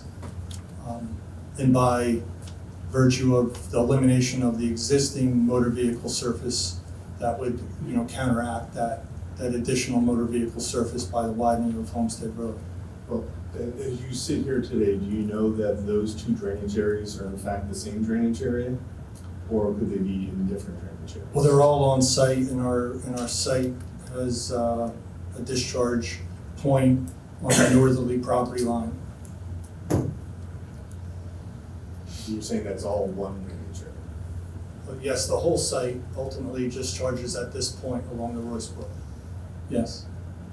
So warehouse 1 discharges to that point that you're showing with the Warehouse 1 discharges where I'm highlighting now, which flows to that same point. And that's the basin behind Warehouse 1.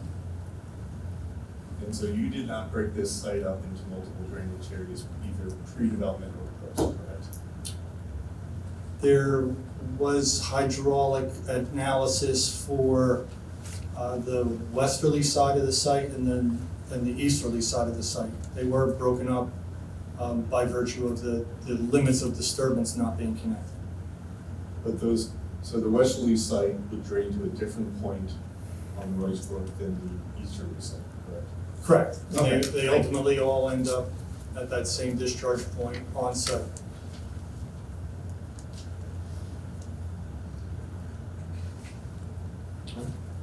There's all the questions I have. Thank you.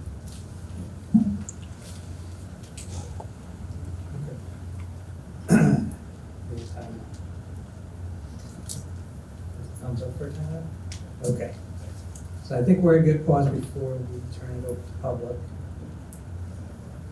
Tyler. He's good. Okay, we'll take about a 10-minute recess. Reconvene 10 of, going to my computer clock. So, good. Okay, we're back in session. So, ready to open the public, so may I have a motion to open the public, please? Second. Okay, all in favor? Aye. Okay, is there anyone from the public? Please come to the mic.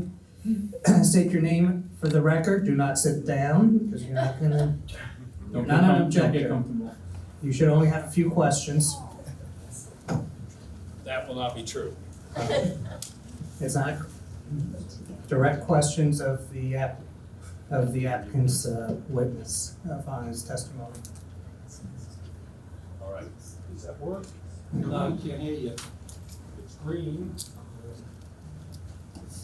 Yeah, put it in your mouth.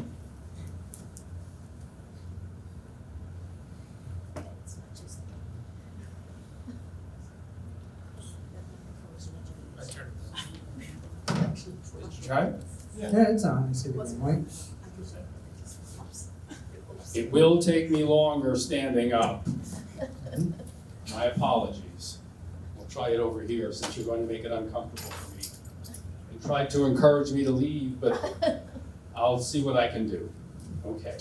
I have a few pieces of paper. I may State your need- name in the record and whether or not you're represented by any of the objectors.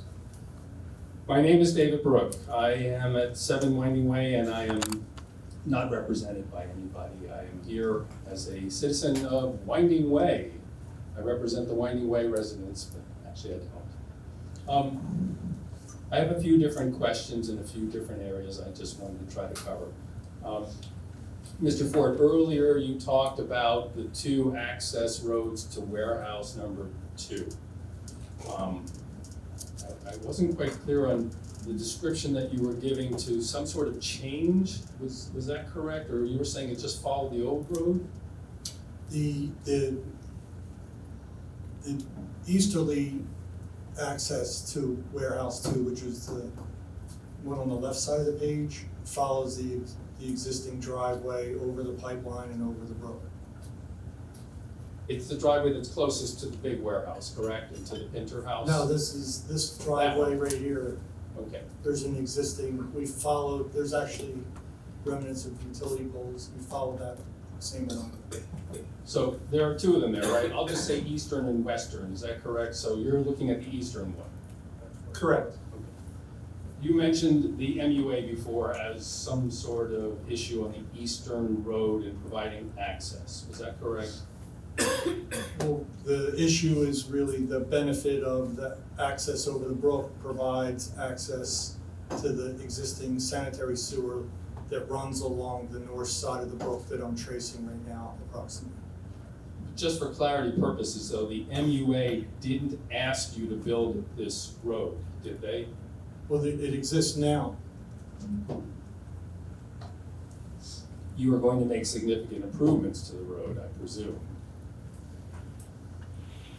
In accordance with the township standards for access, correct? Right, but it's not a paved road now, correct? No. It doesn't have a base, it doesn't have all the things that a good road has. It's probably not even wide enough for your purposes. So the one on the eastern side. Is that a question, Mr. Brooks, or are you just gonna testify? So your call. Sounded like he was moving on, so I was just gonna let it. It was, it may be, fine. It was a question. I'm presuming that's the case. Is that correct? I'm sorry, I didn't hear your question. No. Mr. Lombardozzi, can you repeat? It doesn't have a base, it doesn't have all the things that a good road has. It probably not even wide enough for your purposes. Yes, that was the question. I thought that was a statement, and the answer is no, it does need to be improved, correct. So the one on the eastern side that you're talking about, that you're proposing, it will cross the old Texas Eastern Natural Gas Pipeline. Now Enbridge is the owner of pipeline right of way. Is that correct? Mike? Yes. Can't hear you. Mike? Microphone. That. No, it's not on. No, it's not on. I'm sorry, it's not on. That pipeline, can you hear me now? Is that all right? Yes. That pipeline easement is very wide, is that correct? Do you know the width of it?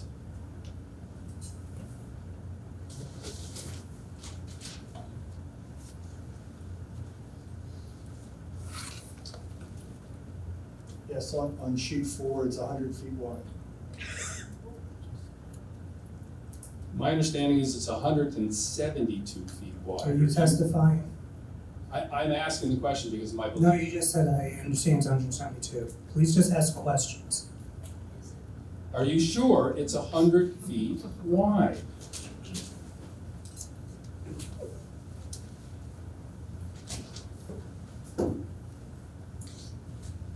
Reading from our plan sheet 2, which is existing conditions, in the middle of the page, it says Texas Eastern Pipeline easement 100 feet wide per book 988-125.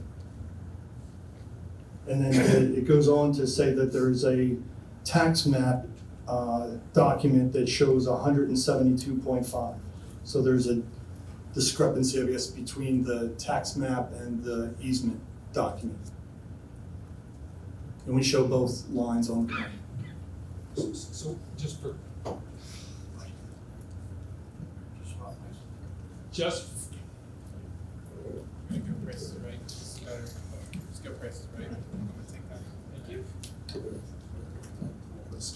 Okay, but just for clarity purposes, the 100 feet that you're talking about, is that the distances between the pipelines or the pipeline right-of-way that's listed on the tax map as 172 feet?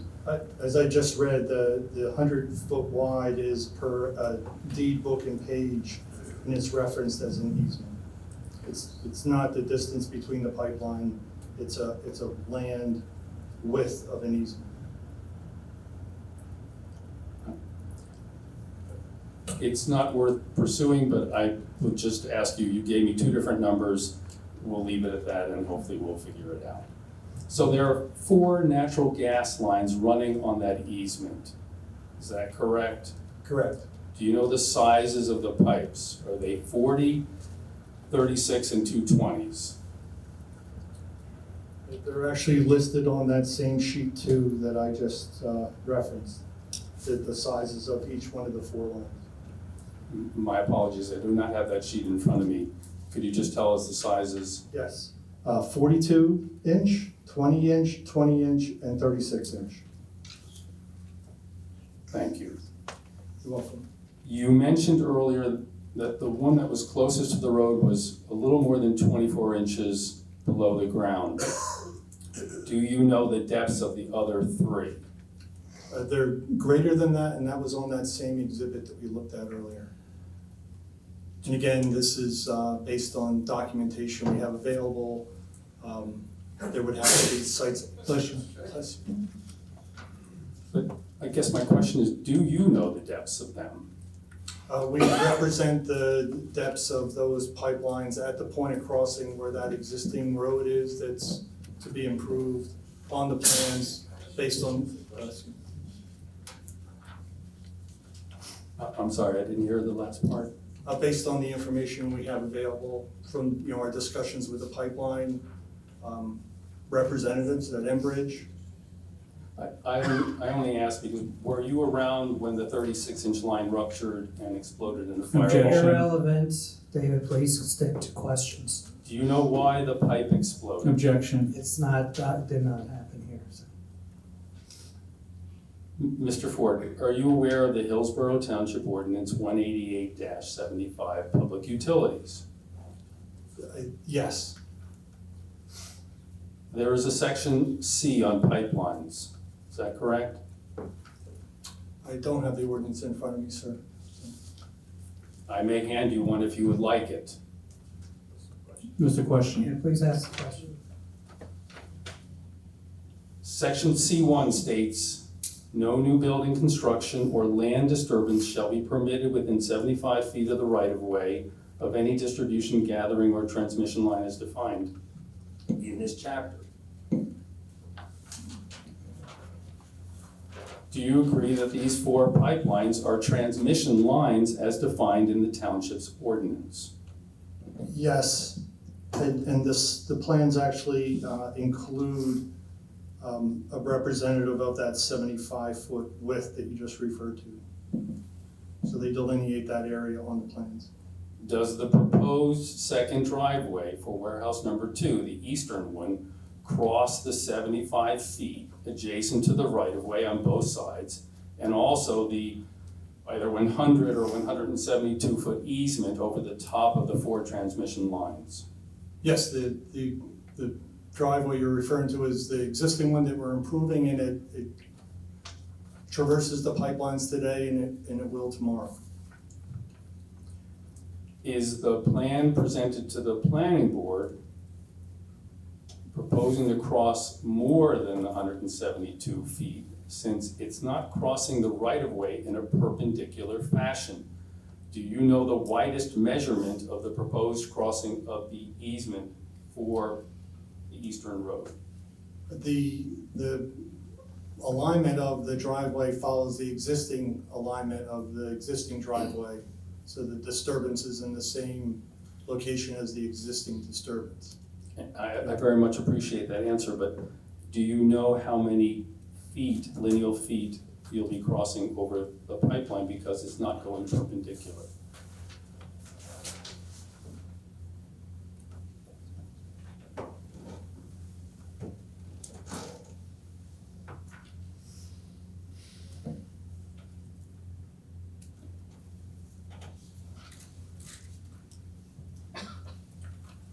I'm scaling off the plans from the outermost pipe to the, on both sides, or within the easement, so the pipeline that's the 42-inch on the north and the 36-inch on the south, the distance between those pipelines is approximately 100 feet.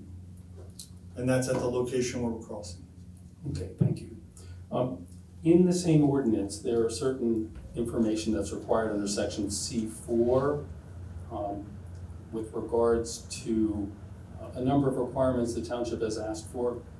Have you provided all the information under section C4 in the application, which relates to location, size, field measements, a series of different cross sections and profiles? I know I saw the drawing, but I didn't know whether that's the C4 information. Yeah, I think you're referring to the information the other gentleman asked whether we had on the plans, and that's on sheet 2. And I recall over a year ago when we initially submitted the application, there were actually questions from staff, the planning department staff, to add information to the plans to cover all those items, so that issue was asked and answered at that time. Can you tell the board why the applicant is proposing to cross the pipeline right away for the installation of this eastern roadway to building 2? Again, it's the logical location because there is an existing, access there already.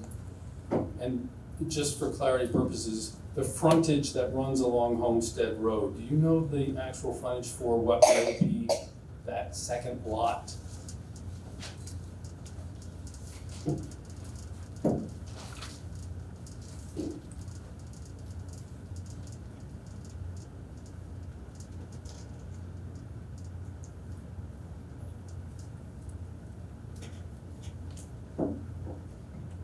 It's over 1,000 feet at that location. According to sheet 3, zoning schedule, proposed lot 32 has a lot width, which is equivalent to the frontage along Homestead Road of 1,900.7 feet.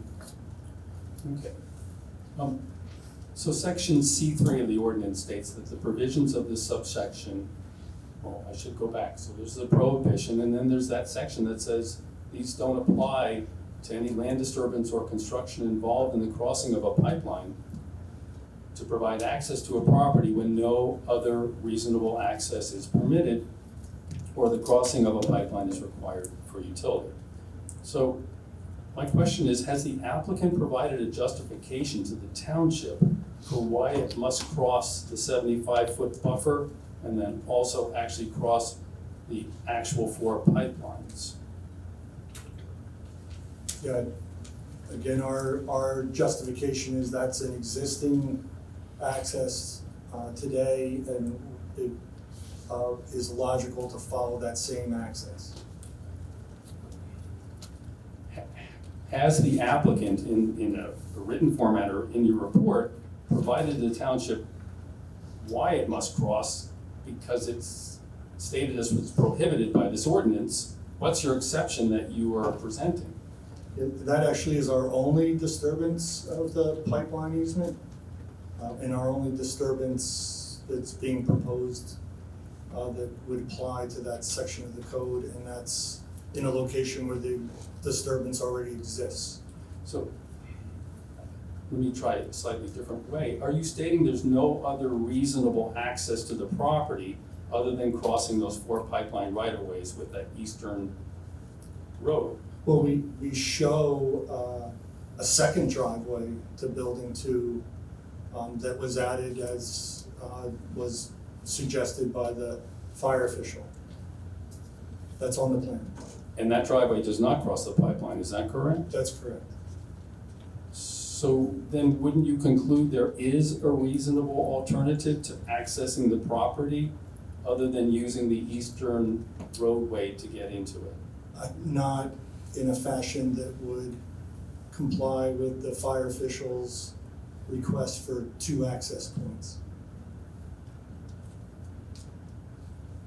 Did the fire officials tell you where the second road needed to be put? No, they did not say specifically where the road needed to be put. The section C5 of the ordinance also provides advice for the board, where it says the approving board may permit the encroachment upon the buffer, which this road will do, provided that you have a demonstration that it will result, that you need to do this, and it will result in a particular and exceptional practical difficulties or undue hardship, or exceptional narrowness, shallowness, shape of the property, or by reason of exceptional topographic conditions, physical features uniquely affecting the property, or by reason of extraordinary and exceptional situations uniquely affecting a property or the structures lawfully therein. Mr. Ford, what demonstration has the applicant made in its application to request the planning board to waive the prohibition on crossing the buffer and the pipeline in this ordinance to justify this pipeline crossing? Again, the fact that the driveway exists today, it's not causing a new crossing, it's an improvement to an existing crossing. And I understand that, but were there any particular or exceptional practical difficulties that you encountered in the design of the road? Well, I don't know that there were any specific difficulties. Other locations would potentially impact other restricted areas like stream corridors. In fact, the westerly driveway, the second driveway, is located in such a manner that it doesn't impact the stream corridor of the drainage feature that it parallels. It's beyond the township stream corridor at that location. And I appreciate that. I guess my question is, was there an undue hardship that was presented? In other words, you're talking about these things presently, but what was presented to the township? Was an undue hardship presented? At this point, it's been asked and answered. He's asked it 5 different ways. He may not like the answer, but it's been asked and answered. And we do have additional planning testimony that will address relief being requested. Has the planner provided that information? Not in the report yet. That'll be submitted 10 days prior to their testimony.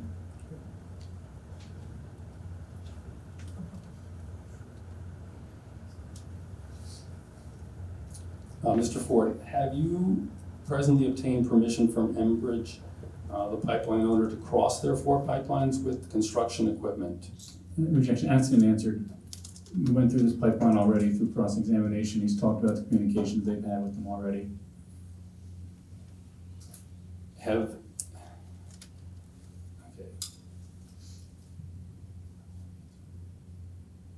As to the western roadway nearest the 206 bypass, did you, or you involved in designing that? Yes. Can you explain to the board what the distance is from that roadway to the railroad overpass, if you know it? I think that as far as we show on the plans, the location of that, you're talking about the railroad overpass over Homestead Road, or which? Homestead Road over the railroad. Railroad, yeah, right. Yeah, we do have a plan and profile sheet, and with regards to lines of sight and clear sight distance, we'll be presenting traffic testimony that'll address that. Okay.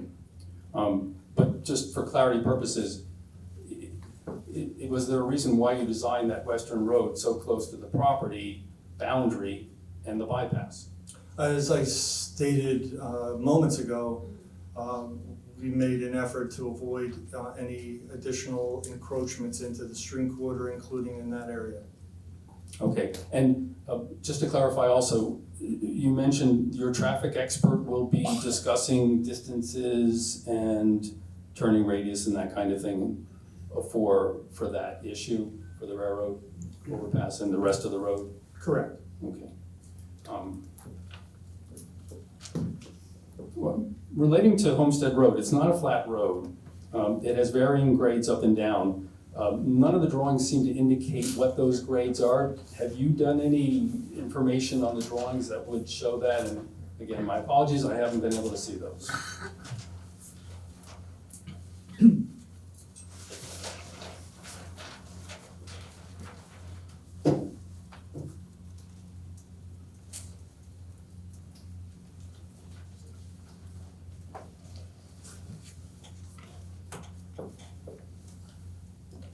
Sheets 9 and 10 of this plan set that we're referencing, last revised March 23rd, 2023, includes plan sheets numbers 8 and 9, which are Homestead Road plan and profile sheets.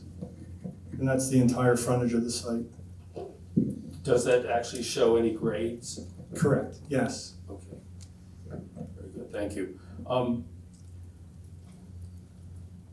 Along the pipeline, there are no plantings that I can see, and you're not allowed to plant on the pipeline, is that correct, for trees? Well, we're avoiding disturbance within not only the pipeline easement, but that 75-foot area that you described earlier under the pipeline ordinance.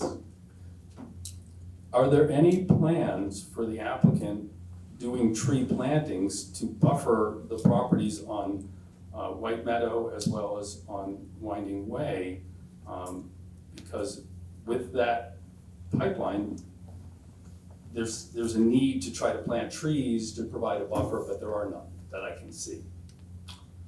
The exhibit that we have up now shows the substantial amount of plantings that we provided in this area, as well as the areas that are part of the previous disturbance on the site that I'm highlighting now, south of that stream, and then along the perimeter of warehouse or building number 2, or building number 1.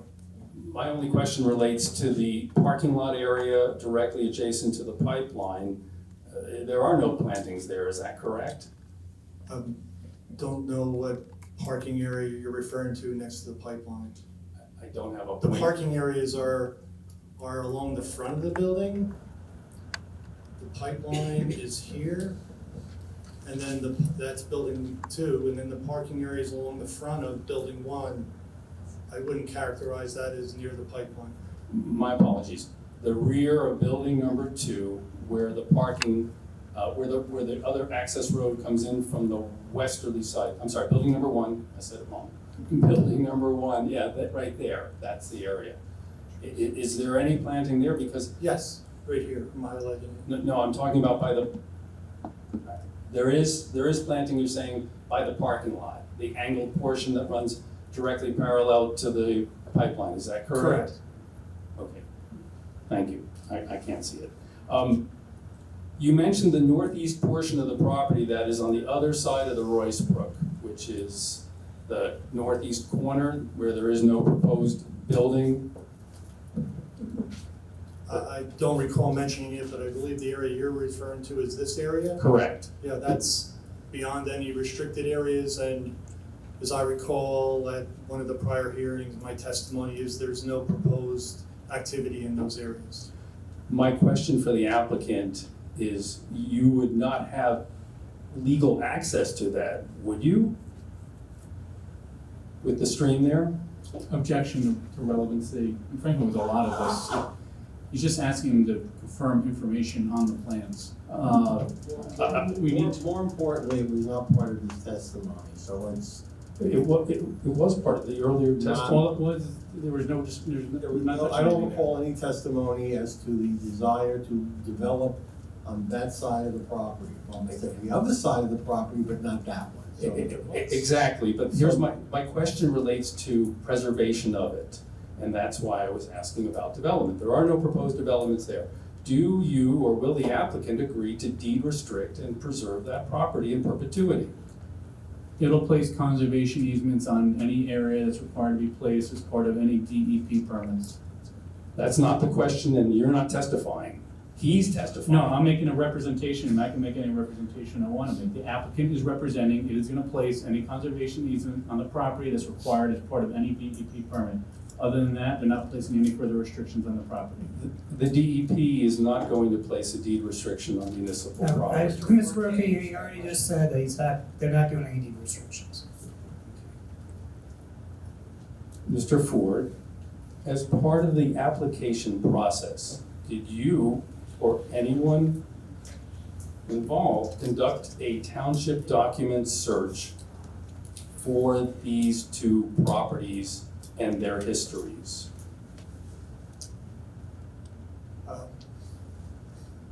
Sure, as part of our survey elements, there were requests for existing deeds of record.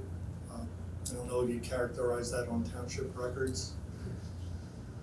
I guess my question is, did you do any due diligence on the properties separate and apart from anything else you did? Well, part of our initial work was to establish the existing conditions on site, including the boundaries of the site, the topography, the vegetation, the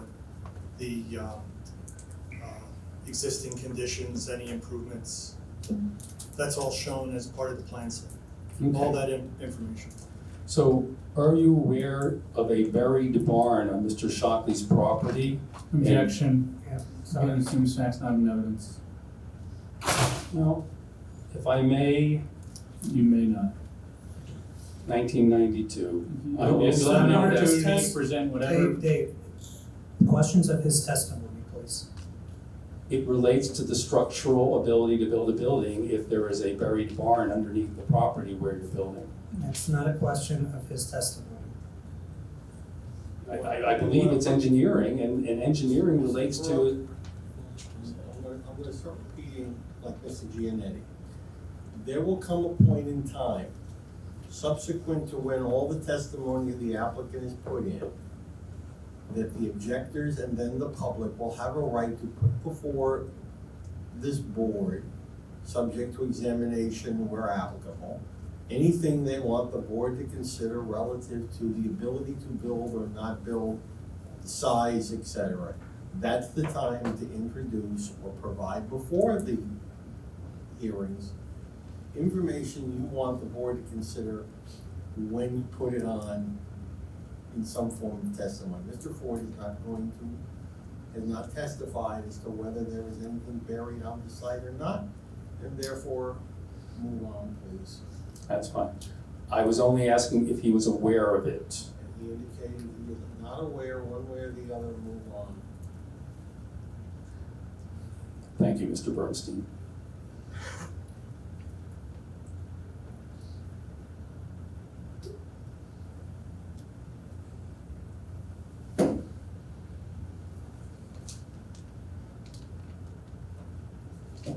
No further questions, thank you.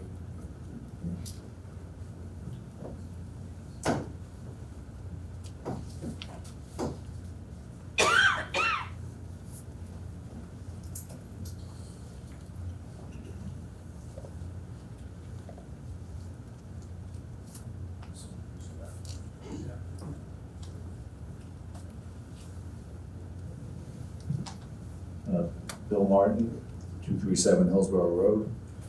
I'm not a lawyer, I'm a member of the public. I'm not sure what questions you're gonna allow me to ask. I'm not sure if you're gonna allow me to show Mr. Ford's drawings just blown up. Can I do that? Up to the attorney, we'd have to see him first. I mean, you can ask him to confirm if that's. Okay, it's on Civic Clerk. That looks like a truck turning template. Yes. Before we get into that, yes, he did. Mr. Martin, can you indicate what you're proposing to show to Mr. Ford, the board's notification of the record? The end of the driveway with the truck turning radius. And that document Comes from Exhibit 33 on the site plan revision, 2/17/23. Mark, if you're talking about truck turning, I think they already said that would be the. Traffic guy engineer. that would talk about that. They already said that. These are Mr. Ford's drawings, though. Yeah, but if you're talking about traffic turning radiuses, that would be the Right. traffic. But this is his drawing. Yeah, With but the it's exit not on- his testimony. His testimony. Let him ask the question, let's see if he can answer it. Mr. Martin, ask the question. All right, I'm gonna have to skip down because No, ask that question regarding that document. Is there a marking it as 03? And you'll provide a copy of it to the. can you bring it up and maybe show the people in attendance what I'm showing you? Yeah. Well, you've highlighted that, I don't believe his document's highlighted, just, we've marked it as 03, ask him a question about the exhibit. All right, is the truck that's exiting the property completely within the incoming lane? And is the truck that's exiting the property crossing over the center line, going up toward 206?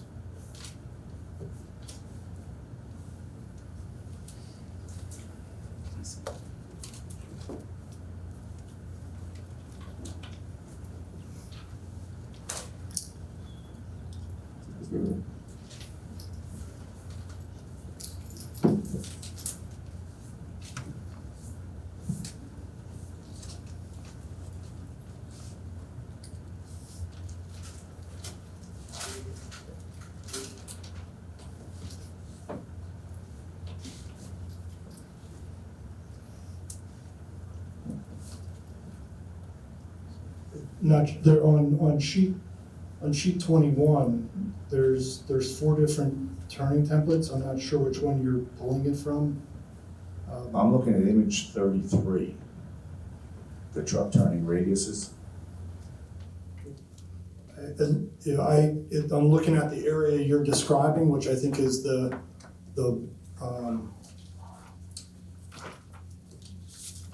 easterly driveway to building 1, and it's it doesn't cross the median on Homestead Road, but it does conflict with on-site traffic. And it looks like it depends on which direction you're going, whether you're going in or out. Well, I'm looking at the 2/17/23 revised site plan set, image 33. Now what you have up on the board, can you bring that up?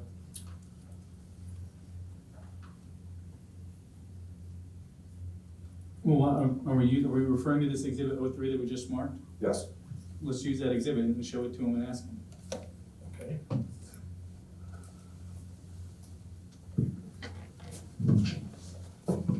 Yeah, this is showing this is the center of the road, so the truck doesn't cross over the median, but it does, and this is the truck entering and exiting. Okay, so the truck exiting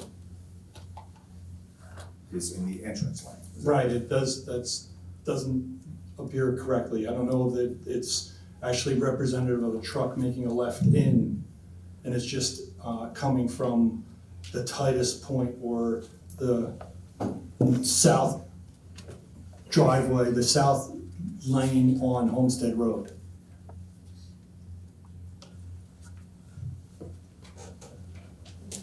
Right. So it's actually tighter than what it would be, because that truck would actually be making a left from the other side of Homestead Road. So it's representing a tighter situation than what actually would exist. Can I point this out? This is a truck exiting. No, I'm saying that would be a truck, it could be a truck entering. Can you bring up image 33? I'm looking at it right now, and I'm saying that this could be the movement you're describing. No, the movement I'm describing is this, there's a truck here exiting. Yes. Yeah, I know that's what you're saying. I'm saying that it looks to me that it's representative of a truck. It is a truck entering, but it's headed eastbound on Homestead Road, and it's representing a more conservative situation where inappropriately it's coming from the wrong lane. This lane is where it should be out. This should be out like this. That's showing how tight the truck could get to that inner curb turn there. This is not the center lane of the road? Yes, and And this is not crossing the center lane? we'll have to cross to get in. Yes, all right, so the truck, but this is an exiting truck, so this is not No, an entering I'm truck. saying that I believe it's representative of an inbound truck, but it's inappropriately showing it actually coming from the eastbound lane when it really should, or from the westbound lane, it really should be showing it from the eastbound lane, so it's showing a more obtrusive situation. If you could It's bring up. showing how close this gets to that turning lane. So If you could bring up the whole image, 33. Oh,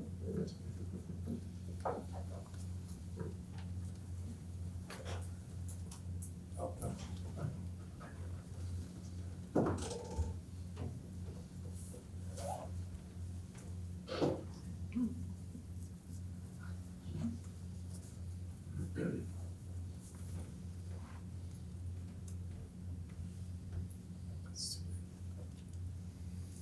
You can go up as high as 200%, I've seen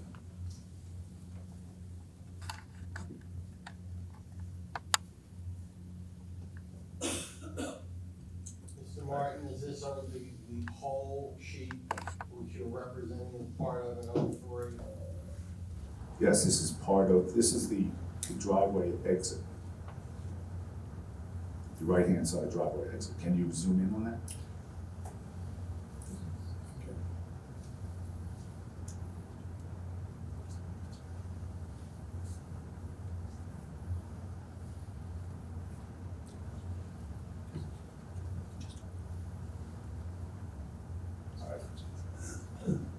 And is that not a truck exiting going up toward 206?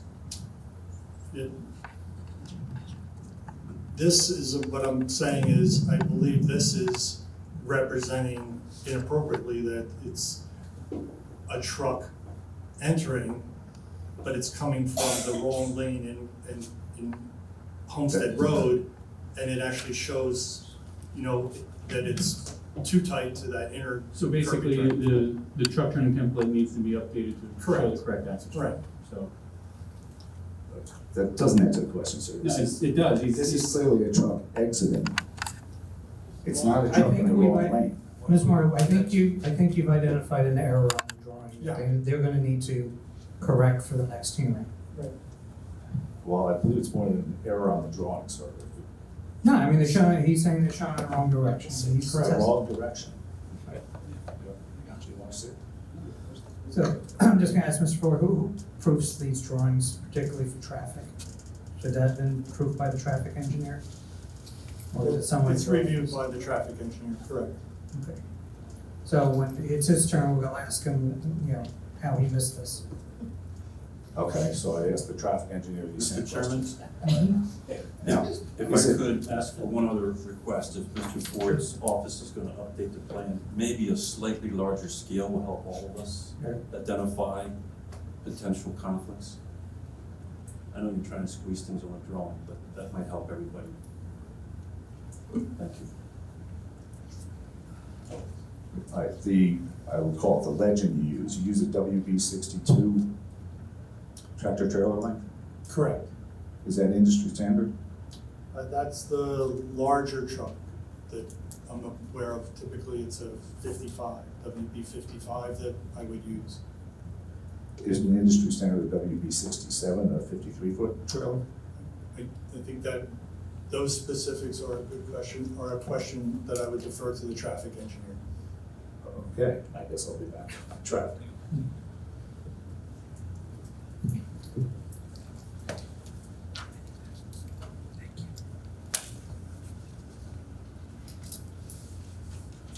Anyone else from the public? And state your name and address, and if you're affiliated with any of the objectors. Grant Colmer, Taylor Avenue. I'm so sorry. Sorry, is there an address? You said on Taylor Avenue? There is, 144 Taylor Avenue, thank you. And are you affiliated with any of the objectors? I am not. Represented. Thank you, Mr. Josh. Mr. Ford, two questions. I was just hearing about stormwater management that I would love some clarification. You also gave an excellent analogy. I really want to thank you for that, for the storm calculations of why volume is not considered. I really appreciate that. That's testimony. I'm so sorry. Just answer questions. There you go. There are 3 basins underwater, or underground. Is that correct, Mr. Ford? No, there's 5 subsurface infiltration basins for groundwater recharge, and there are 3 above ground basins. Ground. Oh, okay, great. Sorry, just sort of see. I'm curious in your analogy that you made with the funnel compared to squeezing out the water versus a gallon and trickling it down, okay? And there was even testimony you just gave tonight that said, as long as the volume doesn't overrun the funnel. So am I correct in the analogy that you were using, the funnel represents the basin in this scenario? No, the funnel would represent the downstream restriction, or the stream that the water is entering into. And I was referring to and trying to help people understand how the reduction in the peak flow would help mitigate the rise in water elevation in the stream, the receiving stream. Well, then I guess the question would be, what's a catastrophic event that would overrun the basins that you've engineered? Catastrophic meaning it would overflow the basin to where it should not run anymore. Well, we're designing for the 100-year storm, and right now we've done the analysis for even the future rainfall event for the 100-year storm. And is it your testimony that the 100-year storm will not overrun these basins? Yeah, The volumetric, I'm so sorry, yeah, go ahead. Yeah, the basins all have an emergency spillway, so it's a 1,000-year storm, whatever that might be. that's beyond the design requirements of the 100-year storm. It has an emergency spillway where water would flow over, and these basins are all designed so that there would be no flow over the emergency spillway during the 100-year storm. And where does the emergency spillway go to? It's on the downslope side of all three basins. Could you point that out on the diagram that you have up there? There's a spillway on basin 2B here. Which would flow to? That area between the two driveways and the water course. There's an emergency spillway on 2A at this location, and an emergency spillway on basin 1 at this location. What would be the volume of water that would constitute an emergency to be instituted? Well, again, the design is about peak flows, so there's the basins are sized based on peak flows. And if the peak flow is over what the thing can handle, what is that number? Again, the basins are designed for the 100-year storm, and then they have an emergency spillway in accordance with the standards for any storm event that exceeds the 100-year storm. Okay, I guess okay, thank you.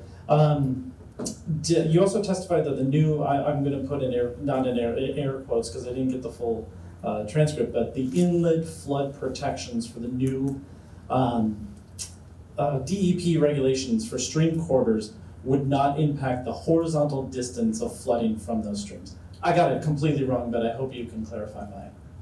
That was your testimony? Yeah,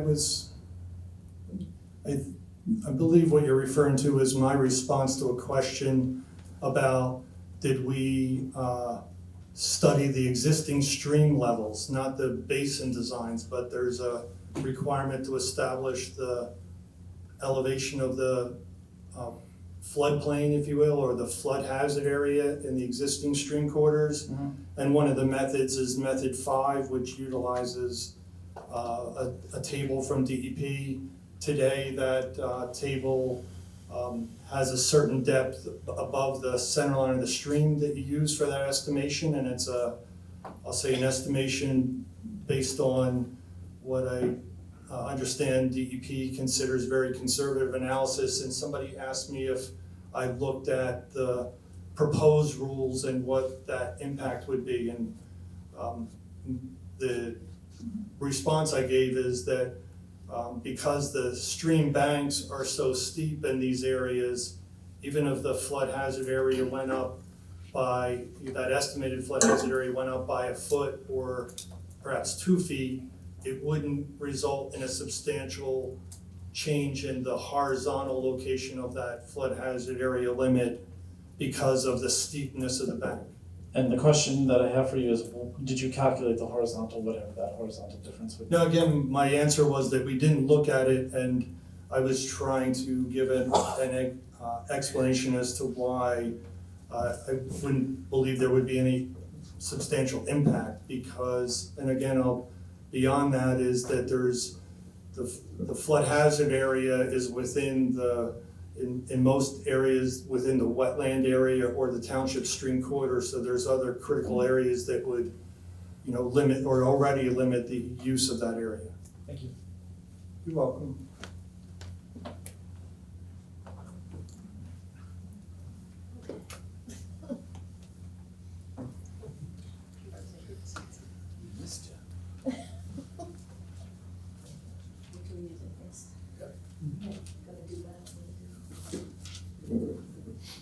It's Susan Barford, 7 Hunt Club Road. And you're not represented? I'm independent as always. Yes, my fan club. Okay, first of all, the previous conversation about the cross-access between the two proposed lots. Mr. Ford, did you state that it would go up the western side of the larger building, then veer across and go across 2 streams? You're referring to Mr. Coyce's? Mr. Coyce's question about that, yes. Yeah, I think I first said that would be a zoning issue that would be addressed by our planner's testimony, and then further describe that any kind of connection would result in additional disturbances of critical areas. Okay, for 2 streams. The reason I'm asking is I thought you indicated it went up and then veered a little northwest to the smaller building. And I was wondering why you couldn't bend it further down and come out on one of those roadways and then go up to the smaller building and eliminate the crossing of the second stream. Sorry, I didn't follow. I don't know that Mr. Coyce's request had anything to do with the existing Yeah. shown driveways. It was more a matter of additional driveways and connections between the 2 sites. I don't think part of your question was about the alignment of the existing driveways.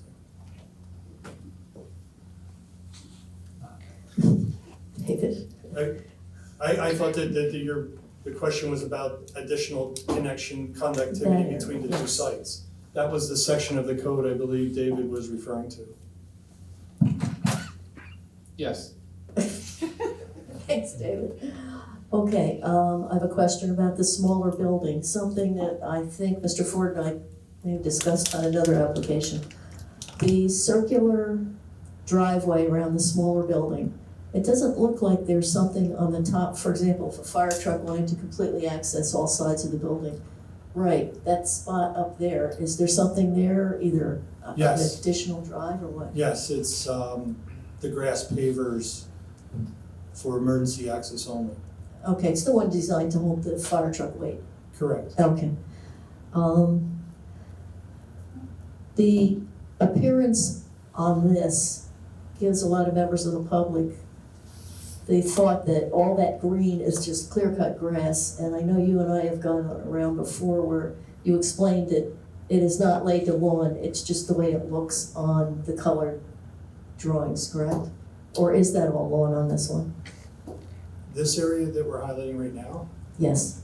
And yeah, that's got some landscaping in it and existing trees along the northerly boundary, but the light green areas would likely be lawn.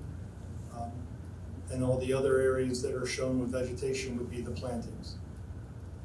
okay, so it would be formal landscaping, it wouldn't be just being allowed to go to woods or forest. That area is not expected to be going to forest or woods and would have to be cleared and maintained for the emergency access. The fields in the front? Well, there? the green area we just described. Oh, okay. And the area between the green area and the building would have to be left open. Okay, there was a question earlier about the pipelines going through the eastern, Texas Eastern Pipeline. I believe those are the same 4 pipelines that continue through the township and cross 303 Amwell, which is another application. There was a question about the age of them, and I believe if those are the same pipelines, that would be the one from 1942, the emergency lines that were put in during World War II. I recall my testimony was, the answer to that question is I didn't know the age of the pipelines. Okay, so we're not sure if that's the same pipeline or not.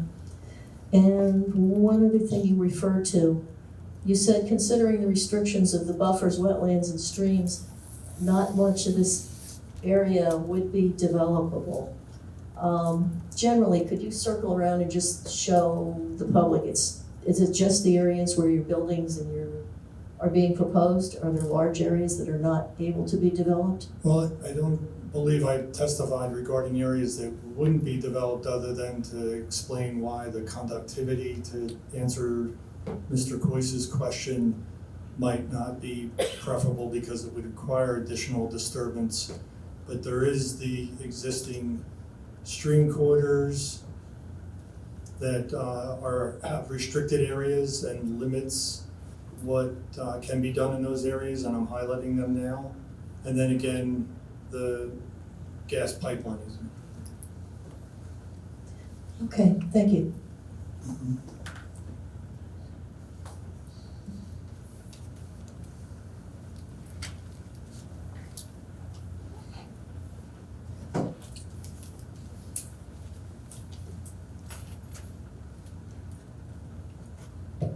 Rich Garman, 53 Winding Way. You're not represented by any of the objectives. No, I'm not. The two access roads or driveways to building number 2, do they both cross the stream there? Yes. How are you fortifying those crossings? Because like the existing road was used for like farm equipment, maybe a pickup truck. Yeah, there would be new structures installed at both of those locations. Bridges or Correct. wider? Right. Okay, thank you.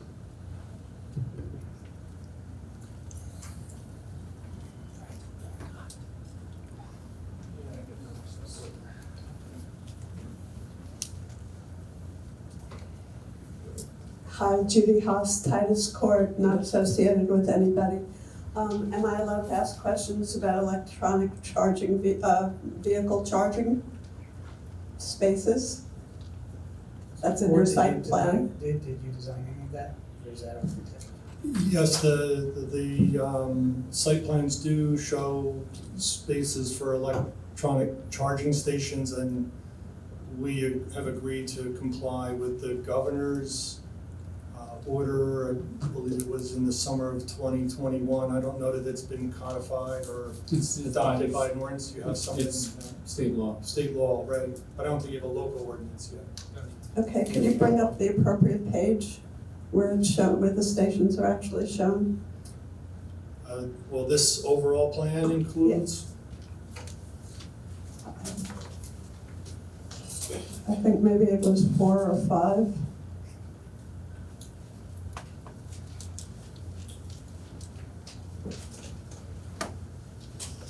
Is there a question about those spaces particularly? Yeah, because I couldn't see where they were located. Yeah, they're all in the parking area, so there's EV charging stations along the front of this building. In the locations I'm highlighting now, there's 1, 2, 3, 4 sets of 2 charging stations each, so a total of 8. Right, and those were marked by the letters EV, right?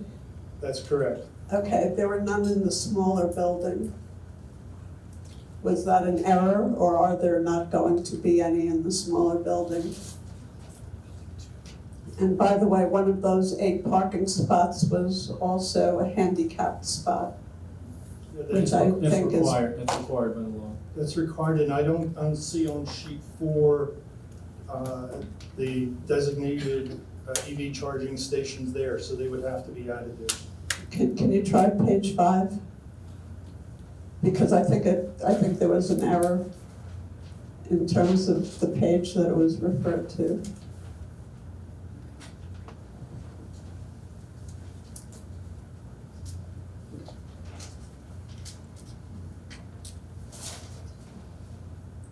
Sheet 5 is a grading plan. Okay, then can you keep going? I mean, I don't. What's the question about the parking spaces? I would like to know if and where they are located in building 2. Because on the same map that identified the 8 that we were just told with the letters EV, for building number 1, there was nothing noted for building number 2. And it was one of the sheets. Yeah, we also, and I see the plan discrepancy you're referring to on that same sheet. There's a note to see the construction details on sheet 17, where the electric charging station requirements are further explained, so it. Yeah, I saw that. Well, that dictates the code requirement that, or the state law, in addition to the detail for the EV charging station. It shows, it states the number required. Well, and we agreed to comply. It showed the calculation. It showed that for numbers over 100 or 150, you had to do 4%, and 5% of the 4% had to be for handicapped spots.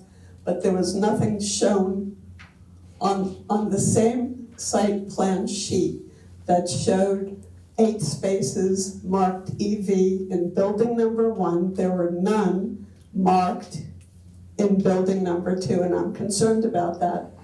my assumption is there should be additional ones in building 2. You would not expect somebody to walk between the 2 buildings to charge their car. And this is what I'm trying to ascertain. Yep, we agree. We agree, and we agree to provide the locations. We've shown the calculation on the detail sheet, and we'll clarify that the spaces will be provided in accordance with the state law at building 2. Okay, so there are definitely additional spaces for building 2. Right, that would be existing spaces that would just have the charging equipment at them. Okay, thank you. Are there any other, shall I say, amenities that are located at one building and not at the other? Don't know that there are any other discrepancies, as far as amenities. Could you be more specific? Well, I don't know. It's just when I saw that one building had charging stations and the other didn't, I was starting to wonder whether or not there were other things that were neglected at the building 2 or even at the building 1 for something that was at building 2. Heath indicated that, the EVs aren't an amenity that are required by state law, and he indicated that they were always, he was indicated it was intended to be shown for both buildings and will be added to the plans. Okay, thank you.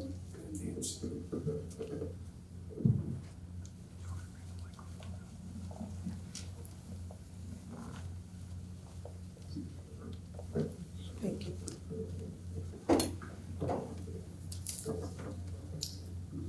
My name is Nancy Mattei, and I am a resident of Hillsborough. I'm also the Director of Commercial Real Estate at RE/MAX InStyle Realty. And prior to my licensing in 1988 as a commercial realtor, I was an industrial manufacturing manager for the Procter & Gamble Company in Port Ivory and Staten Island. And I have a couple of questions as to capacity. Sure, if you just provide the address, I think you just. Yes, it is 6 Cornell Trail, 08844. Okay. Can you tell me how many trucks you believe you can load and unload in a single shift per day? Yeah, that would be a question for the traffic consultant. That's what I was going to ask. Is this the appropriate venue to ask about capacities, or is there something else? Our architect and traffic engineer will get more into the operations of the facility. Okay, then let me ask a general question. Do we have any restrictions as to 3-shift operation at this site? Again, that'll be as part of the architect's testimony as to shifts and employees. Okay, but does Hillsborough have any restrictions as to round-the-clock operation? This portion is to ask questions of the applicant, of his testimony. We'll get into questions of operations once we get the appropriate witnesses. Mm-hmm. Okay. All right, then we can do this another time. Thank you.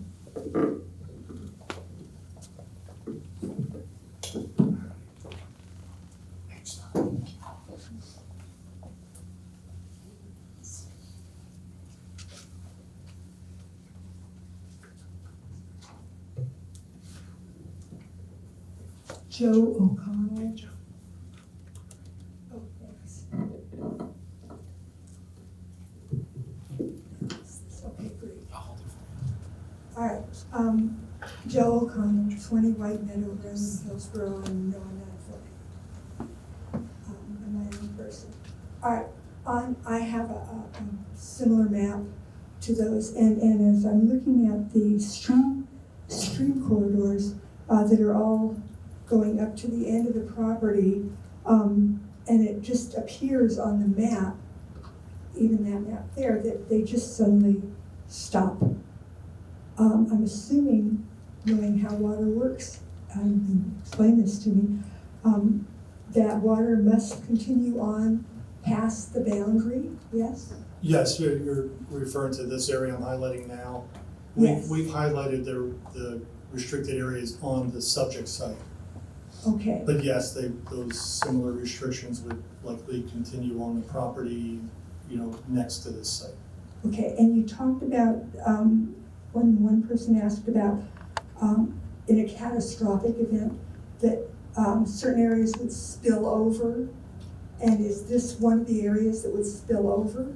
No, what I was referring to is the design of the detention basins requires, per the regulations, a provision for an emergency spillway in the event that there's a storm event that exceeds the 100-year storm that the basins are required to be designed for.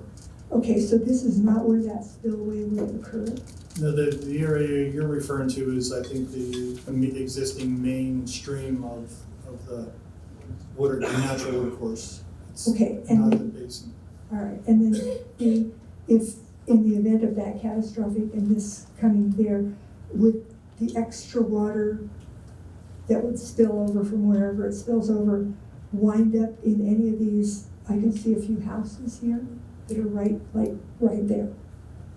Well, this is not extra water. This is a design provision that's required by the code to control even those events that exceed the design event that we're required to design for, so that it would be discharged in a controlled manner. And that's, to answer your question, it's not this area. I highlighted the 3 spillways earlier. Yeah, my eyesight didn't really see exactly where they were, sorry. Okay, there's 60 bays in the one larger building, or we'll assume that there were. And would it be reasonable to assume that there could be 20 trucks at any point in time? We'll have testimony from our traffic engineer as to the number of trucks. To the trucks, and that they would be idling, I'm sure. We'll have testimony as to the number of You'll have trucks. testimony for that, okay. And the backup beeping, that would have testimony for that too? There will be testimony as to the number of trucks from our traffic engineer and how they operate. And how within they the facility. operate and the noise that they would make in the backup beeping and stuff like that. Okay, and, the last question. The existing road that David Brook was talking about that apparently violates the township pipeline ordinances, but because it's already there, that was the reason that you were going to use that path. Is there currently a lot of traffic that goes on that pathway right now? Not the traffic engineer done any studies of how much. It's currently. Yeah. Being used, so, okay. We've used it for access to the site, including access for on-site soil testing using, larger equipment and Enbridge representatives, as required by state law, are notified anytime any excavating is being done on the site. So there's been Enbridge representatives out there when we've been on the site doing on-site soil investigations.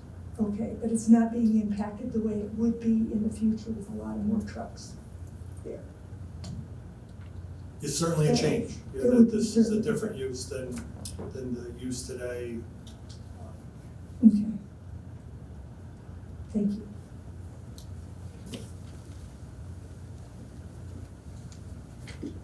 Trianne Lay for Ivy Lane, and I'm just representing myself as a resident. So, Mr. Ford, could you confirm that you said that your company hasn't done a detailed analysis to reflect the natural flow of the streams? No, there has been a study for where the 2 crossings are being proposed. That's a hydraulic analysis. That's part of the DEP application. And then those portions of the on-site streams where there's no activity proposed within the stream channel, the flood hazard area has been delineated by what is referred to as Method 5. The detailed study is Method 6. Method 5 is the method prescribed by DEP with a more conservative assessment that doesn't require a detailed study. And both of those methods and the engineering reports regarding how they were established has been submitted to NJDEP as part of the permit application. So you chose method 5 versus method 6? For those areas that we're not proposing any activity, correct? And because the concern is that the Royce Brook overflows already to affect parts of our town as well as Manville. And you stated that the whole site discharges to Royce Brook at the northern part of the property. So would method 6 allow us to understand better what happens when there is flooding? No, the difference, please understand, this is a study to establish the existing flood elevations. So by virtue of using method 5, and method 5 would be anticipated to yield more conservative results as to the level elevation of the flood hazard area, would yield more restriction. In other words, encumber more land on site in a flood hazard area as opposed to a method 6, which is a more detailed analysis, but would yield less conservative results, a lower flood elevation. It's it's an existing condition analysis. This is not something to do with our stormwater analysis for control of stormwater on site. Okay, I have to absorb that. Is there anything? Like in other words, I'm sorry, yeah, shoot. I'm gonna try to explain. I do appreciate it. Make everybody engineers, but you don't want to do. I appreciate that. So, just so that we could explain to the public, your method 5 is more conservative, but does your analysis reflect the propensity of the Royce Brook to overflow and affect other parts of our town in Manville? This establishes the limits of that floodplain on this site. Just this site? Correct. Okay. All right. And what analysis would allow us to understand the impact across the town?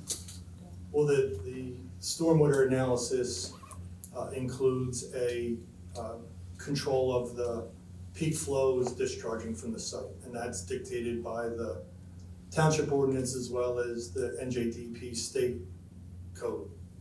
Because before someone asked, the basins are sized based on peak flows, and then you didn't give a number. Could you give us a number? A number of the peak flow I actually referenced earlier. I think you said 2? Now the stormwater analysis now, we referenced earlier, had, for the 100-year storm, for the current rainfall data event, has a discharge of, from the site of 72 CFS, where the code requirements would allow up to 89 CFS. So we're well below what the maximum permitted allowable is. So we're not just meeting, it could have been 87.5, just a few CFS below it, but we've over-designed the basins to provide for even greater quantity control than what's required by the rules. Okay, CFS cubic square feet? Correct. Okay, thank you. Thanks Per for second, cubic feet per second. It's a rate. Okay, thanks for your explanation. You're welcome. Can you, we're about 10 after 10. You got one question? Okay.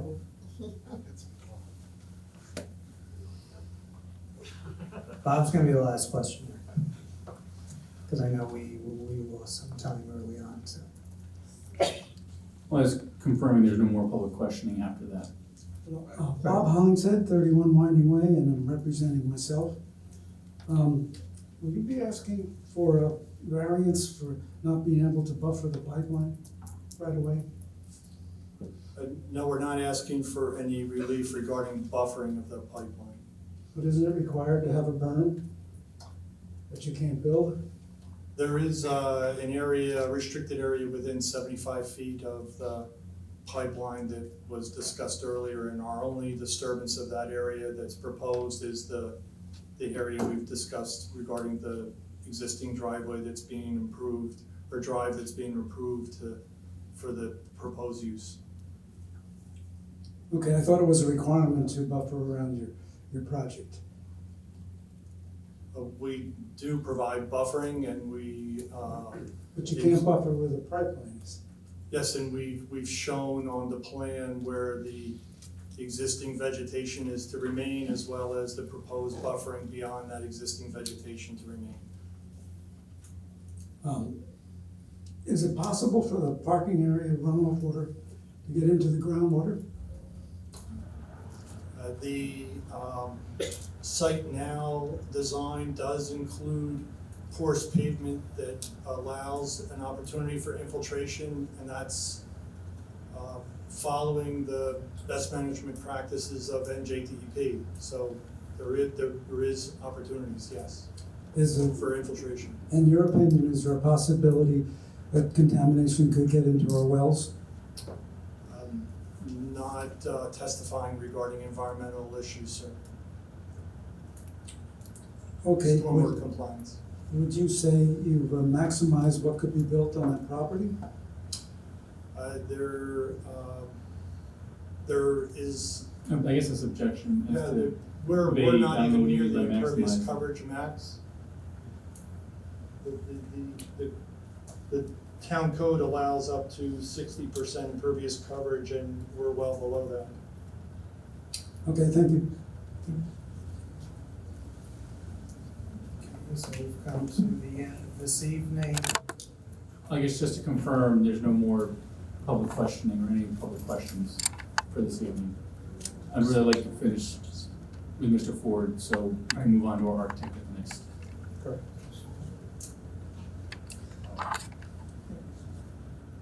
Yep, it'll be architect next time. We first got to get across that road right now, unintended. Any questions? No, I'm trying to remember, I'm sorry, Chairman, was it at 10:30? 10. Or 10? 10. It's just that we went past because I know we took an extended break and we got a little late started, so I allowed the extra 10 minutes. I would, just given how this has gone, the architect's direct examination won't be very long. I expect the public questioning will be very long. If we can just at least present his direct testimony this evening and then save the next hearing for public questioning of the architect. We have a rule that we stop new testimony at 9:30, and I think it would keep things fresh for the public to hear the testimony and be able to ask questions, and including for the objectors to ask questions in real time.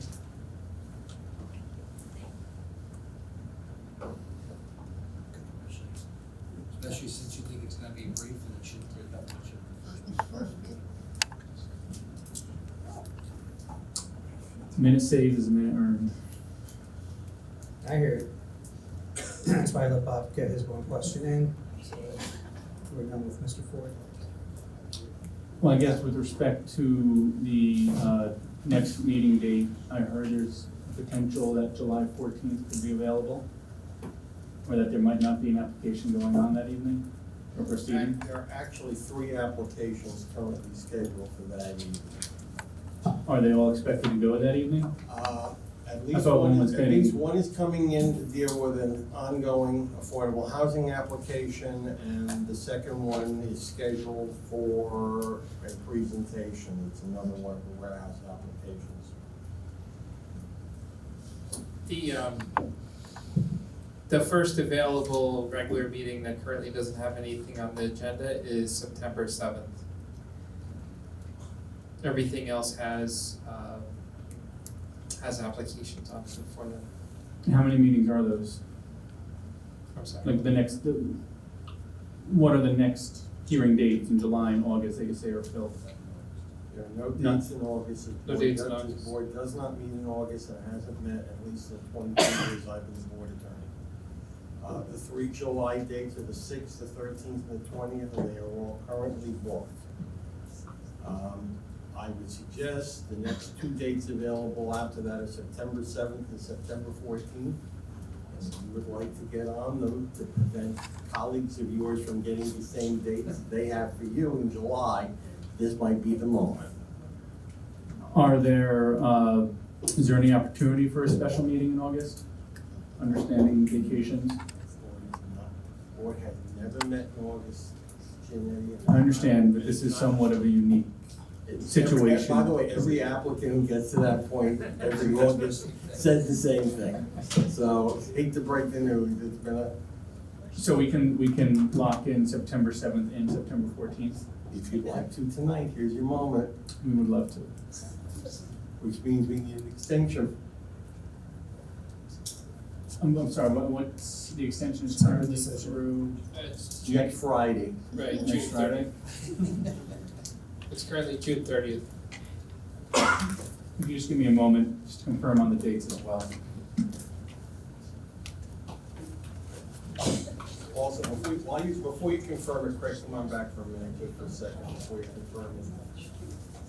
I believe in the Pinoni report, there has been an ongoing request for Mr. Dean to update his traffic report. I've lost track of the issue the number of times. I'm assuming you're planning on calling Mr. Dean at the next hearing. Can we have his traffic report updated? If you'll see on page. I believe so. I think a lot of it though was like provide testimony. Yeah, I'm just saying, if there is a need to update the report, I'm just giving you the heads up. It's page 6 of the Pinoni report. Understood. And I think there was, you didn't do a full update report. There was just a response letter to comments. Whatever needs to be done, we would ask that it be done in the usual advance of the next meeting you're attending. And any other reports that either Mr. Ford has continued to volunteer to provide under duress. I think there was a request to update the plans on the truck turning template and whatever else needs to get done, gets done. This is, by the way, the same comment for the objectors. You lucked out, Mr. Tarantino, tonight. All reports from all objectors are doing no less, I'm gonna suggest they be doing no later than August.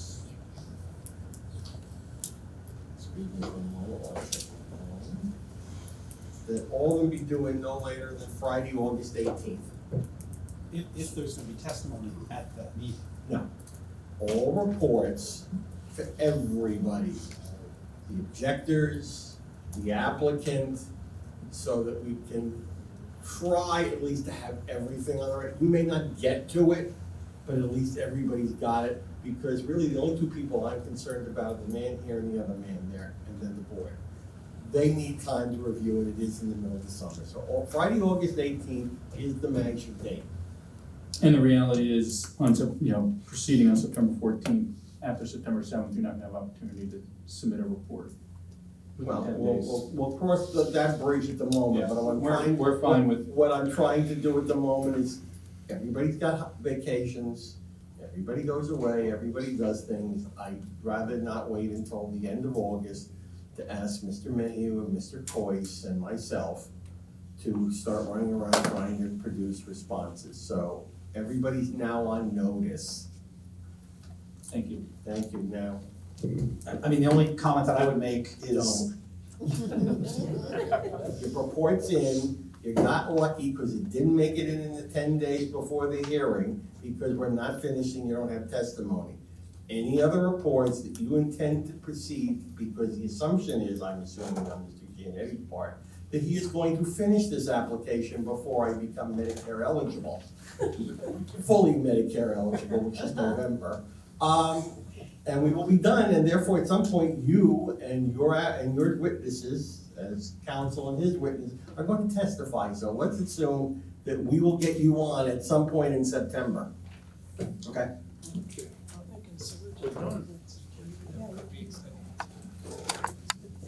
He needs to talk to his clients. That's what all. So why don't we take advantage to talk about how these are, that's quick. I would suggest the end of October, but that's me. The September 7th, September 14th dates work for us, and we'll agree to an extension through September 15th. And we can revisit that on September 7th and September 14th. Let's try September 30th for the moment. We do September 30th for the moment. Things happen. It's canceled, people are unavailable, witnesses become sick, we lose power, it is September. The roads fly. Okay, Thank so. you. Thank you, Mr. Chairman. Thank you. Thank you, clients. Thank you, Chairman, members of the board. Objectors, et cetera. A motion, Mr. Chairman. Yes, please. To carry this hearing until Thursday, September 7th, 2023 at 7 p.m. or soon thereafter, the matter may be heard, and continuing till Thursday, September 14th at 7 p.m. or as soon as the matter may be heard, without further notice as to either hearing. I'll second. Okay, any discussions from the dais? Sorry, who was the motion? The mayor. The mayor made the motion. Mrs. Scobo. Okay. Roll call, please. Mr. Wagner? Yes. Mr. Peterson? Yes. Mr. Scobah? Yes. Mr. Smith? Yes. Linda Chiarelli? Yes. Mayor Labonte? Yes. Chair Sarachi? Yes. Okay, so we do have our next meeting July 6th at 7 p.m. or The near. application. Right, so everyone, because I know that is the holiday week, just to please let the planning office know if you're not gonna be in attendance, just to make sure we have July 6th. July 6th. Did I say September 6th? July 6th. Okay, so with that, I'll entertain a motion of adjournment. All in favor? Aye. Aye. You got it.